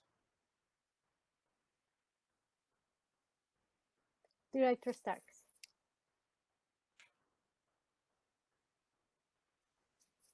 Oh, okay, there we got it. So not to, I just really quickly, because I know we spent a lot of time on it on the teachers of color. The wording I really like about this is establish a plan too, because this is a 4, 6, 10-year long goal in reality. It's not going to be a quick fix. And then the other thing I just wanted to share with my fellow board members was there, for 2 years now, has been an Increased Teachers of Color Act that has been presented to the legislature, state legislature, that's passed in the House and has not in the Senate twice. So a lot of the things that we've talked about today are in that bill. And AMSD has a really nice summary on their website if anyone's interested. So the good news is we're not alone, right? As a school district, this is something that Minnesota statewide has been talking about, but I think we also need to be what's the word I'm looking for? Like the bill's goal was to increase teachers of color by 2% a year, not by the 33% that we need. So just understanding what our needs are and what our possibilities are. And so the establishing a plan is, I think, really critical in this goal, because it's not going to be a quick fix. Everyone, what differentiates our district from other districts is our personal growth plan. We start in the middle school, we identify the students' interests, and then we capitalize on that thing and help the students, and then provide funding for them so they can pursue this, and bring in speakers. And there's lots we can do, everyone. We have the foundational pieces with this personalized growth plan. It differentiates us from other districts. We need to build upon that. Mm-hmm. Good. Director Beebe. I just want to put a plug in here to contact our legislators, because this is one way that we can support Superintendent Fujitake by the legislation that is in place right now. So I could probably send this to Deb. If you haven't received it, read it. There's definitely something happening this very week that we need to respond to. Yeah, good points, and I'm so glad that you're addressing this conversation tonight. You know, everybody is speaking on that and bringing out those important points, because definitely, you know, it's something that we need to continue to work on, and not only recruiting staff, not only teachers, but staff in general, staff members of color, not only recruiting them, but keeping them here in our district. So looking into that, you know, into our board goals and our superintendent goals, you know, continue to work in very intentionally and really hard on retaining our staff members of color. And that's part of the reason why this affinity group conversation also came to the board weeks ago. It's because it's very important, especially right now. And I know that we're all kind of anxious to hear when it's going to start happening, because it's such an important element of the work that we're doing with the Safe and Supported Schools plan. We want to see it happening, because we know and recognize the importance of our staff members of color of getting together right now as we speak. You know, and I speak as a teacher of color that I am myself in Minnesota. It is essential. It is so important for me. It is so needed. From the professional level, from the psychological level, you know, and for the well-being of our students too. And we're talking about all of our students, not only our students of color, but that our staff members of color can get together.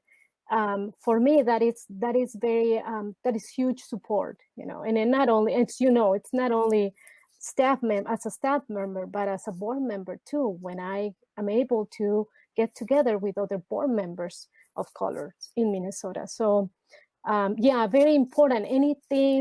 Everything that we can do, that we have to and must do to retain the people that we already have in this district. You know, their voice is very important, and it's essential during this time too. I mean, the voice of all of our teachers, but in this case, we're talking about our staff members of color. Director Stark brought up a good point. This is a multiple year process. And Director Sorum also brought up another good point, and that is the integration of the Safe Supported Schools plan and the strategic plan. Now's the time to do it, to make a statement and focus our resources and our energies and make a commitment to do this. It has to be driven from the top, everyone. It has to be, because policies have to be changed and then priorities have to be changed on who we hire, how we spend our resources. Yeah. That's what we need to do. Yeah, and that's the point of our board goals and the superintendent goals. You know, he is supporting us as board, and we are supporting him so the administration can do their job too. Okay, any other comments or questions? If anything else related to the draft that superintendent shared with us, without going into our other comments yet, before we go there? Okay, doesn't seem like we have any other ones. Okay, so looking into the other part of this, then we have some comments that were shared with me that I have put together in this, or that had added to this document. In the part of a strategic plan and policies and plans, there were none that could fit those categories. But as we go down in operational oversight, we have some comments and accountability in school planning. So should we go through those before we go into the community engagement? Superintendent, would you like to say something? Yeah, sure. On the first one, which is about communications with the board, I agree. You heard tonight's presentation, everybody's adjusting. This environment, we need to adjust, and I need to adjust too. I need to keep the board informed. There's going to be so many changes. So what I normally do is I have meetings with the chair and the vice chair, and oftentimes I go pretty deep into some information for them. I'm going to be seeking their advice on which information that I share with them that I should share with the entire board.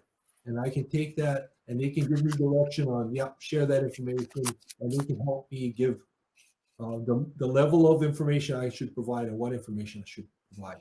I need to help the board form informed positions and opinions and make informed decisions. And there's going to be so many changes happening this year. That's going to be a challenge, but the meetings with the chair and vice chair are going to get longer because the conversations are going to get deeper. And I'll seek their advice on what to share. Thank you, Superintendent. Director Sorum. Sure, and I appreciate that very much. That's been one of the things we've been talking about for a long time. How should that be consistent and timely? Quarterly, monthly, or when the new thing comes up? We've talked about a monthly report, which sometimes is filled with a lot of this and a lot of that. It does not really provide good comprehensive information. So it's one of those nebulous terms, timely and consistent. And so I'm in favor of leaving it up to the superintendent and maybe the assistant superintendent too on occasion, just sharing when they have all of this information available that's needed for the board. I don't know. Again, I believe that I need to get direction from the chair and vice chair because there's so much, and it cannot be, I don't want to do a show and tell report. You don't need a show and tell report. It needs to be about substance, about what the current issues are and where the board is engaged. And there's going to be so many pivots we're going to have to make and so many choices we have to make. And we need to play chess and we need to look ahead, 5 moves ahead and tell the board, here's what's coming down. So it's going to take a lot of work, but I believe we can do it. Director Steiger.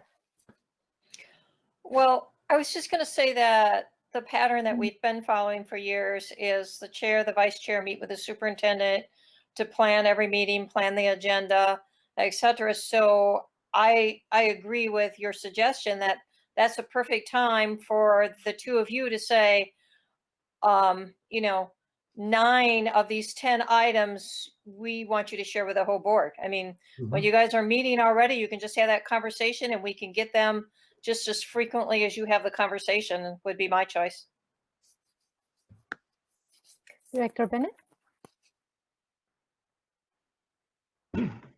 Yeah, I'm glad you brought up the vice chair and chair meeting, because being the vice chair, you just get so much more information of what's going on, and a lot of that is stuff that other board members should be privy to as well. So I think that'd be great. As far as like timely and consistent, you know, I'm on 917, and every Friday the superintendent sends out an email to the rest of the board of what he's done. So sometimes it might be, you know, a couple lines, sometimes it might be a couple pages. So when I'm thinking timely and consistent, that's pretty timely and consistent, you know, and it might, I'm not saying it has to be every Friday. If there's nothing really to report, then you don't really need to send an email. But I would say the stuff that is communicated in the chair and vice chair meeting could easily be put into an email and shared with the rest of the board, because I think it would give board members so much more understanding. I mean, I have conversations with board members, and they start saying, well, how come we don't know about this? And I'll say, oh, yeah, and I'll have the answer. And they'll go, well, how come I don't know that?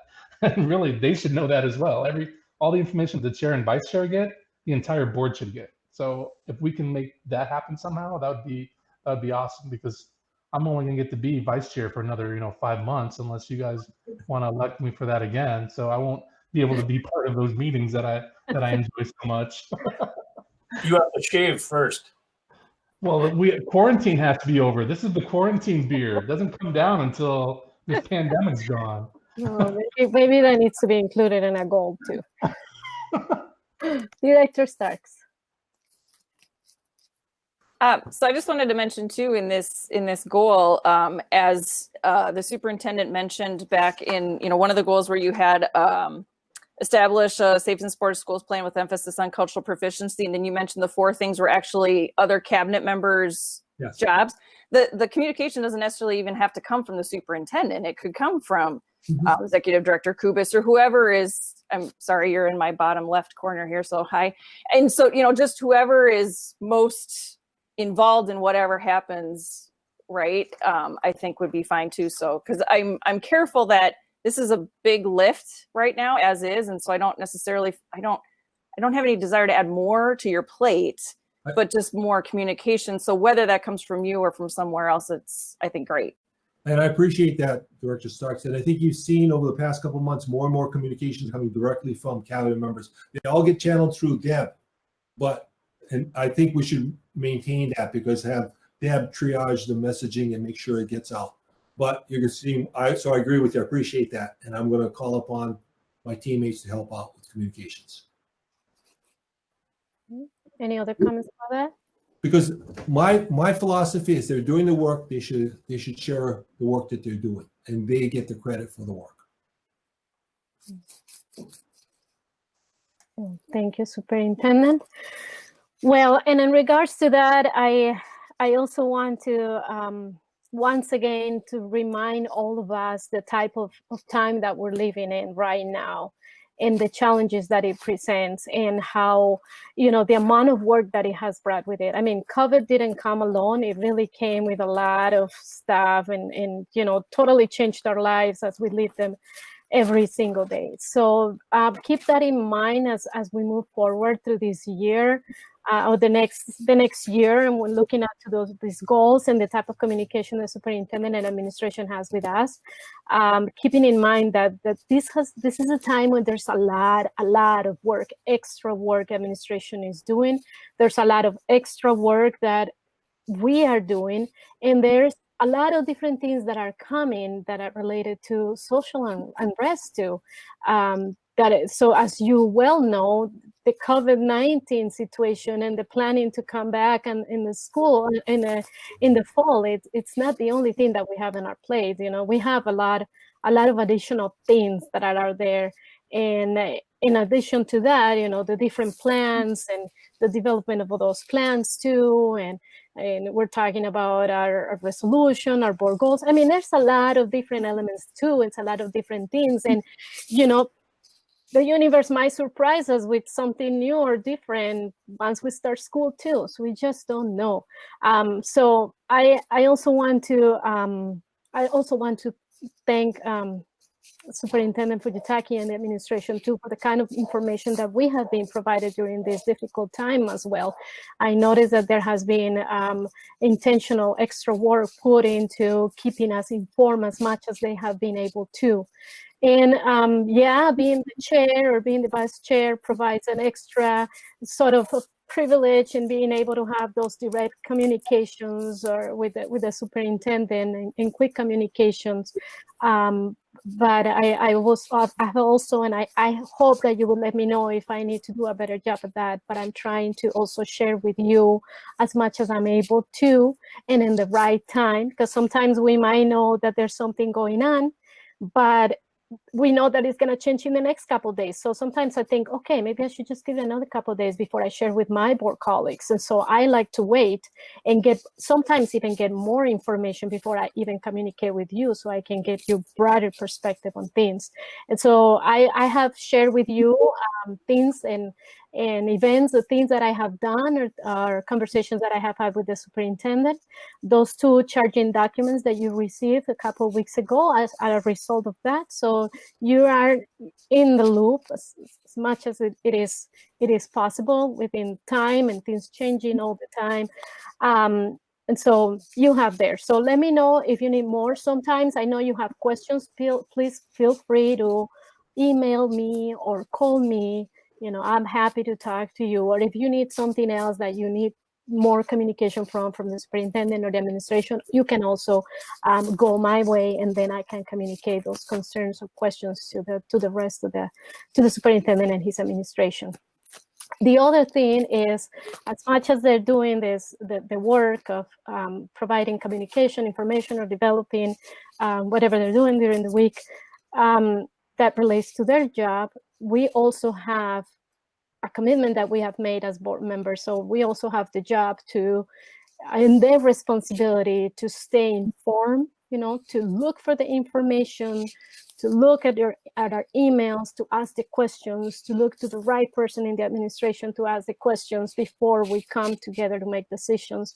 So please try it as much as life allows you to stay on top of those and communicate those before we come together. And outside of the district too, look for information. There's tons of information out there, you know, Minnesota Department of Education. There's so many things that are going on, AMSD, MSBA. So constantly stay informed, because that also is helpful when the time comes, when there are any type of situations or issues going on. Okay. Good. So is this something, Superintendent, my question here then, do you have any suggestions then for something that relates to this one comment on communication that you consider might need to be added to your goal? I don't know if it is maybe continuing to provide the... Just like with the board goals, I'll draft a proposed goal to address this communication. Okay, perfect. Okay. Thank you. All right, let's move down to the community engagement. Okay. Yes, Superintendent, would you like to talk about those? The next 3 items are about BIPOC topics, and I agree with all of them. At the same time, we're starting a safe supported schools process led by Dr. Mitchler. I believe we should allow that process to take place. These are things that are going to be covered, and let them and Dina Wade-Arley guide us in all these things. They already have affinity groups, and I think we should respect that process and let them, and I'll make sure that this becomes part of their goals for the safe supported schools. Okay, Director Steiger. I just have one concern, and maybe the wording on it, on where it says establish the affinity groups for Bloomington Public School staff. Mm-hmm. I don't want it to sound like it's another thing that you have to do, right? Especially if it comes from administration, where it's like, what do you want to say? Oh yeah, it's a volunteer mandatory thing, you know? I don't want it to be And I'm sure it's just in the wording and how we word it, but Sure. you know, all of our staff have enough on their plate. I don't want to ever say that you have to go to a new group. I'd love to have that the administration supports them if they want to have a group, but there's a difference. I just want to make sure that we're not putting it out there that when it says established, that almost means like we're going to go around and make people show up to it. So I was just a little worried about that. Director Sorum. Yeah, and that was a concern I had too, is affinity groups aren't really established by higher ups. They're a gathering that evolves. And so both of those affinity groups for staff and for students, I mean, we have them in the schools already, various affinity groups, and maybe we should use the word develop or encourage affinity groups and work through O&E and OEE to develop and encourage parent groups, and which we do have. They've never been called affinity groups in the past. They've always been parent advisory groups or different types of things like that. Affinity seems to be the new buzzword that everybody's using. So all of a sudden you want to join that, even though it's, you know, for a common interest. But other than that, yeah, I think, you know, and identifying, there could be so many affinity groups for various BIPOC students, depending on how many cultures, nationalities, and everything else that we have in the schools. So rather than have just one, you know, let them form their own, and we encourage and develop them through our safe and supportive school system. And the same thing with staff. I'm sure that they have met, joined, shared, done whatever needed possible. But I think Dina is a key component in all of this sort of stuff, as she has been in the past, and we just need to continue to support her in all of these. Amen. Before we continue with Director Bibi, I just want to clarify that the BIPOC affinity groups is for staff members only. There is not an official group that is staff members in the Bloomington school system or in the district. But I also know that there are different groups of students, and I was thinking, even when I got this comment from one of you, that we already have a leadership academy, for example. So there is already a group that is through OEE that is already functioning, and it's our students of color group. And I know that there are several other different affinity groups as well. So I think I just want to clarify that part. Director Bibi? Yeah, when I was on the DDAC committee, I actually, you know, sat with teachers of color, and they were telling me how, like, there was one teacher who was fairly new, and she was saying how she was looking for more support as a teacher of color and wanting to be with other teachers of color. And that's why she was glad that she could go to the DDAC meeting. But it just seems like an affinity group is a little less formal, you know, and it's a place to find support with each other. I was in it was at the Imagine Minnesota. Is that the thing? Imagine Minnesota. And I was in a group with the Wayzata school superintendent.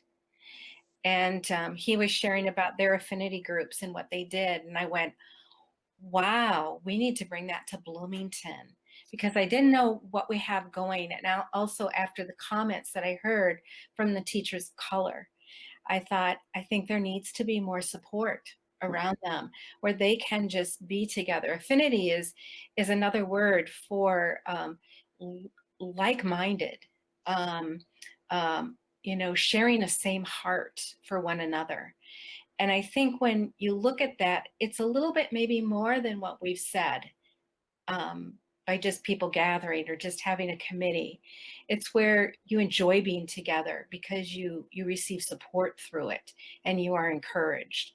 So maybe it's a name change, but maybe it's also a function change. So just to share what I've heard. Thank you. And I would definitely agree with Director Bibi. It doesn't have to be an affinity. I mean, we can have our own, look for a different name, It's like, whatever, it's good for Bloomington too. And important too, how you mentioned the fact that the people need each other. And this type of group would also help to gain more information from there. It could be also like some sort of, from there we can have even an advisory group. I don't know, I would be curious to know what Dr. Mitchell has in mind, because I'm sure that she has a lot of good ideas, and they will be making the recommendation to us when the time comes. Director Bennett.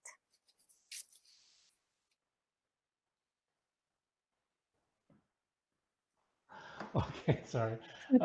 Yeah, so, obviously I think that's a great idea. And, Jim was talking about, maybe encourage instead of saying establish. I think it's also, I don't know if Dr. Mitchell or Mr. Fujitaki wants to speak to this, but are we going to provide time and space for these groups to meet, or they get like, staff release time, or is it going to be like, yeah, you guys can set up a group and meet on the weekends? I don't know if you have any ideas about that yet, or. If we're going to encourage and support, it's not going to be do it on your own time and find your own space. Okay, so it would be like you get release time like on a Wednesday or whatever for 2 hours or something. Again, I think this process needs to be headed up by Dr. Mitchell as she goes through her Safe Supported Schools plan development. She's going to have to balance out all the needs and all the strategies. And so I want to be respectful to that process and engage people like Dina and others to help her or help us. Okay. All right, good idea. And I would agree too. This is part of the work the administration is doing, and it's in development process still. So I'll be looking forward to hear more about it. But I think that it is clear to the superintendent and assistant superintendent that the school board has an intention of or wants to see this being part of the safe and supportive school plan goals. As you mentioned, superintendent, if that can be included there and then develop and then later on share with us, I think that would give us an opportunity to see how that's what it would look like for Bloomington. Director Steiger? I just wanted to add quickly when Director Bibi was talking about the teachers saying they needed support, this will actually tie into our other goal of retaining teachers, because if they have this support, then maybe that will also help us retain them. So I just thought you guys, this goal is even tied in the other goals. So thank you for all the work everyone's doing on this. Great idea. Yeah, definitely. And when we talk about support, we're not only talking about emotional support. I mean, there's a lot of things that take place when you're talking about support. Professional development is part of that support too. And it's very important and it's very essential. So, yeah. Okay, so are we all okay with what superintendent has proposed, that they will add it to the Safe and Supportive Schools plan goals? Yes. Great. I see a lot of yes. Okay, perfect. I don't see Director Sorum. Director Stark, did you? Okay, great, thank you. Let me go back to the document. Director Starks had a question.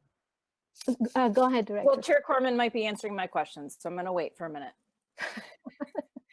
Okay, okay, hold on. I just want to go through this. Okay. Oh, and going back then in the conversation, the same item that we're looking at, the parent support groups, and I will address it because I purposely put it there. That's one item that I put in there.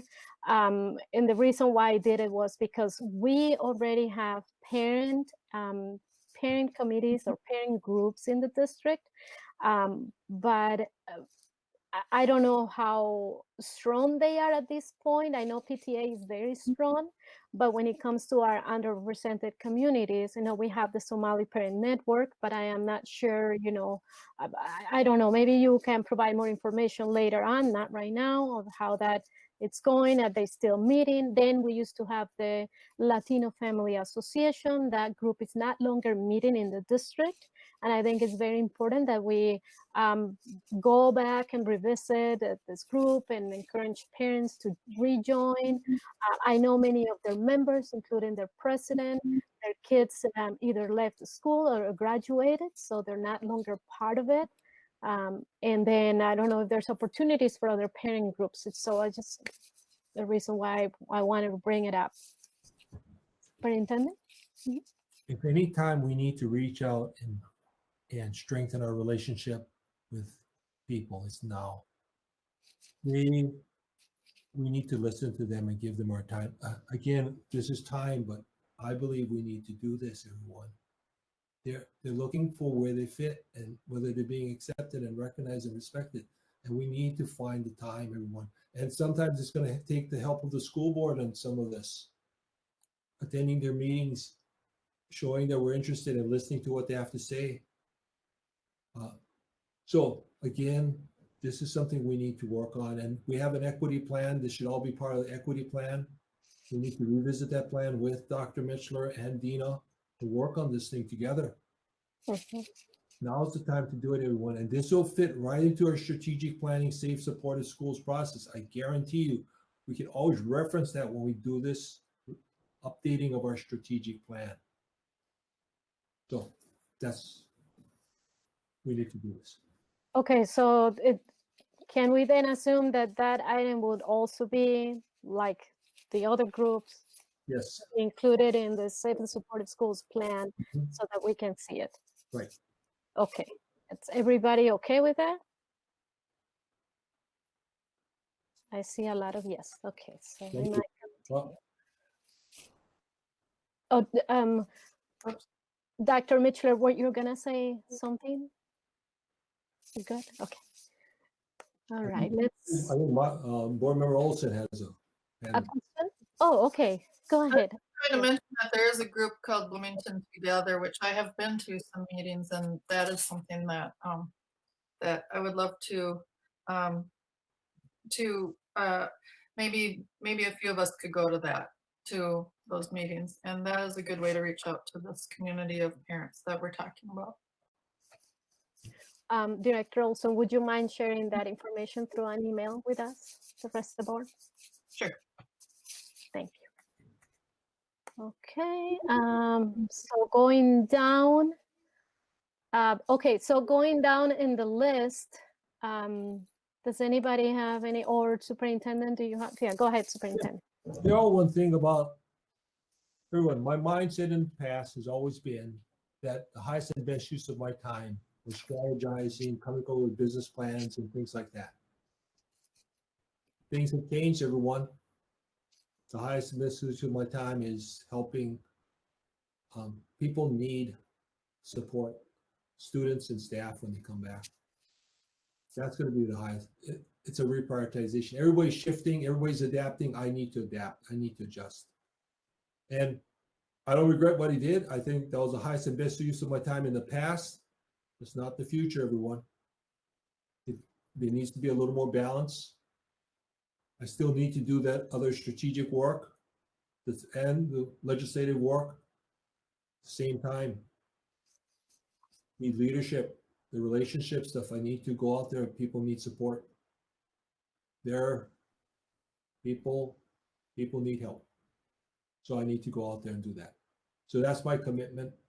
I need to change my mindset and adapt to the new environment. So I'll start visiting schools, start engaging. Need to do that. So. Good. Any comments?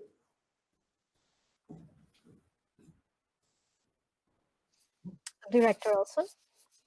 I just want to say thank you. I've seen, you know, I'm very proud of our district for putting safety first, and the safe and supportive schools is now a part of that. And I'm looking forward to what the future has to bring. Director Starks. So these last three, have very similar themes as you kind of alluded to. So is there, will there be an opportunity to have a goal written with this theme that can be added then? I'll do the same thing what I did for communications. I'll write up a goal for this and propose it to the board. Okay, thank you. So is everybody okay with that? Any additional questions or comments on it? Or on the superintendent goals item? Director Bennett? The last one on there, the conduct an all-staff climate survey, is that something that I know last time we had this conversation, Rick was saying that during a pandemic probably isn't the best time to be doing a climate survey, but he also said the last time we did one was when Bruce Pappas was here. So that was 7, 8, who knows, 9 years ago. So I'm wondering, the experts, probably, Mary and Rick, how often should we be doing these? And is it realistic to do one by the end of the school year? Superintendent. Part of the strategic planning process is gathering information from your stakeholders, and the employee group is one of the key stakeholders, and that's where you do this thing as part of the strategic planning process. You gather your baseline information. How do people feel? How do your customers feel? How do your staff feel? How does the board feel? That's part of the strategic planning process. So I see this coming as part of the natural process of strategic planning. We have to do it. Just like I said earlier, we need to do the strategic plan, but this is a very volatile situation we're in, but at the same time, we need to ask the question and just take it for what it is and look at the results. And then the board has to process all that information and determine what the community wants. This is heavy work, guys. That's why we need the right consultant to help lead us in this thing. So that's going to be a lot of work choosing the right consultant. It's going to cost money to get the right one, everyone. I don't want to go cheap. I want to get somebody who's get the job done. So to answer your question, never a good time. We should just do it, part of the strategic planning process. Okay. And listen to, it's about, strategic planning is listening to the voice of the customer, voice of the student, voice of the staff, voice of the board, voice of the community, voice of business. That's what strategic planning is all about. Same thing with safe, supportive schools. They go hand in hand. So lots of work, but this is the work of leadership. Yeah. So there is lots of work, and it's lots of work for us too. One of the things that I like to see too is the same as with the board goals, to revisit those periodically would be important so that we can determine and know, how far and how much we have accomplished, and instead of waiting for a full year or the end of the year to report on those. For us, it will be really helpful as a board if we can get reports also from your administration, superintendent, on the progress that we're making. So I will speak with the superintendent on that to try to determine when will be the best time to bring some report to the board, and for us too, as board members, to revise our own board goals and see how we're doing with them. So everybody's okay with that, then superintendent will be sending us another document, before. Okay, perfect. Thank you. And I want to say thank you to the superintendent for your willingness to work with us together tonight. Okay.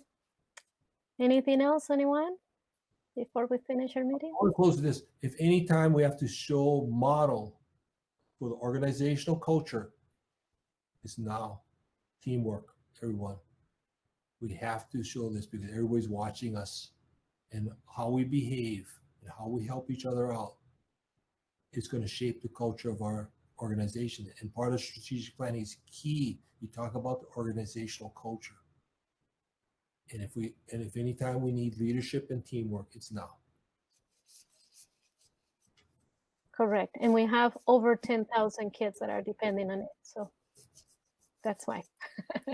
Director Olson.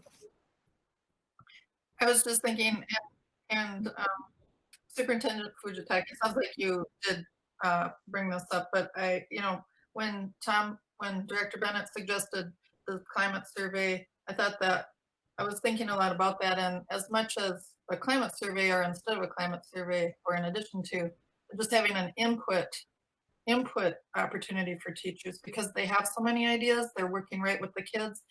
And just for an example, for closing the equity gap, I just was reading about a teacher who discovered that she was having some students of color were scoring very low on something such as just learning about homophones. And then she realized through working with them that their dialect is different. They have different dialects, and that was affecting their ability to understand homophones. So I'm just, when we work on curriculum to close the equity gap, just to have teacher input too. I have an opportunity for them to say what they would like to contribute toward the curriculum if they had the opportunity to give opinions. So thank you.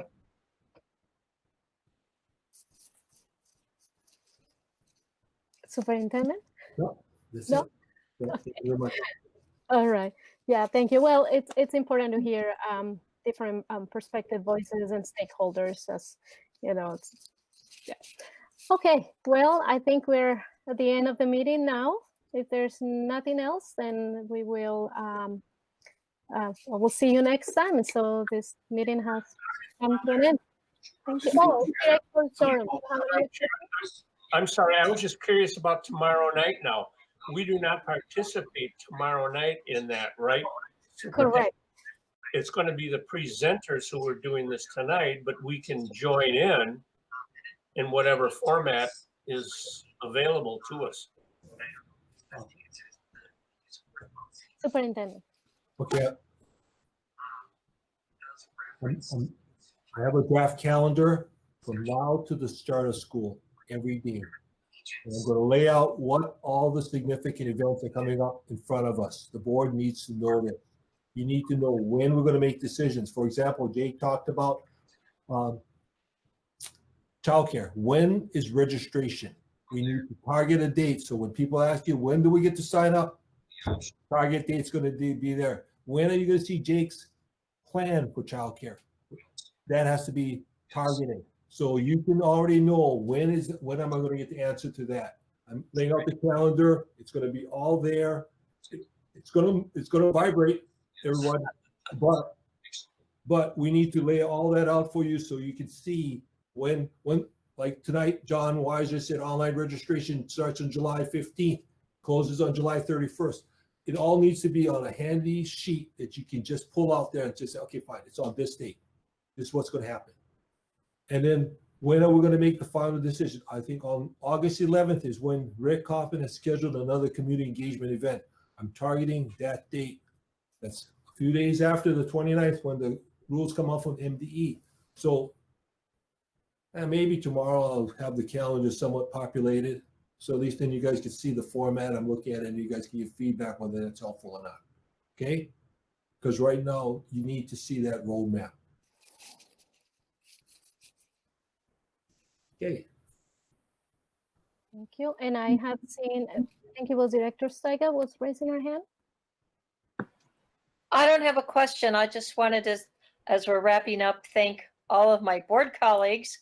It's unusual to always meet you this way, but I just wanted, I know some of them have left the meeting, but I just wanted to thank the administration team for all the work they put into the, all the planning and, the little bit of presentation we get tonight is just a tiny tip of the iceberg of all the work that they're doing. So I just wanted to thank you all. I know that, who would have thought 6 months ago that this is how you would have spent your June and July and I guess most of your spring too, but who would think that you'd still be doing it and, still working on this. So just thank you so much.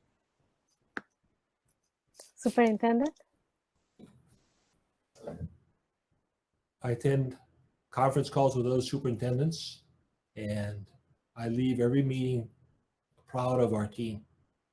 We're so far ahead in our planning and decision making and what ifs from other districts. Oftentimes, I'm being asked by other districts to see what we're doing, our PowerPoints, and we share. I asked the team if we could share it. They're more than happy to share it. They just are willing to just say, no, this is good for all students. So they don't say, no, that's our intellectual capital. So we're sharing information with other districts. But every meeting I walk away extremely proud of the district and all the work that people are doing here. So thank you very much, everyone. Yeah, thank you. And before we finalize this meeting, I want to make a quick comment in regards to Director Olson. As you have said, you will share some information on community engagement with us, and I don't know if that's associated with any other groups, but just to clarify for the public too, if we don't engage in any type of Facebook engagement, we don't engage in Facebook conversations. So that's, but Director, you and I will talk about that, and you share with us the information we have. Okay. All right. Well, thank you, everyone. And thank you for working together with the school board, members of your administration, superintendent. And yeah, I think this is all for tonight. If you guys have any questions or any additional comments, please don't hesitate on emailing those to me or the superintendent. Okay. Thank you. Have a good night, everyone. Bye-bye.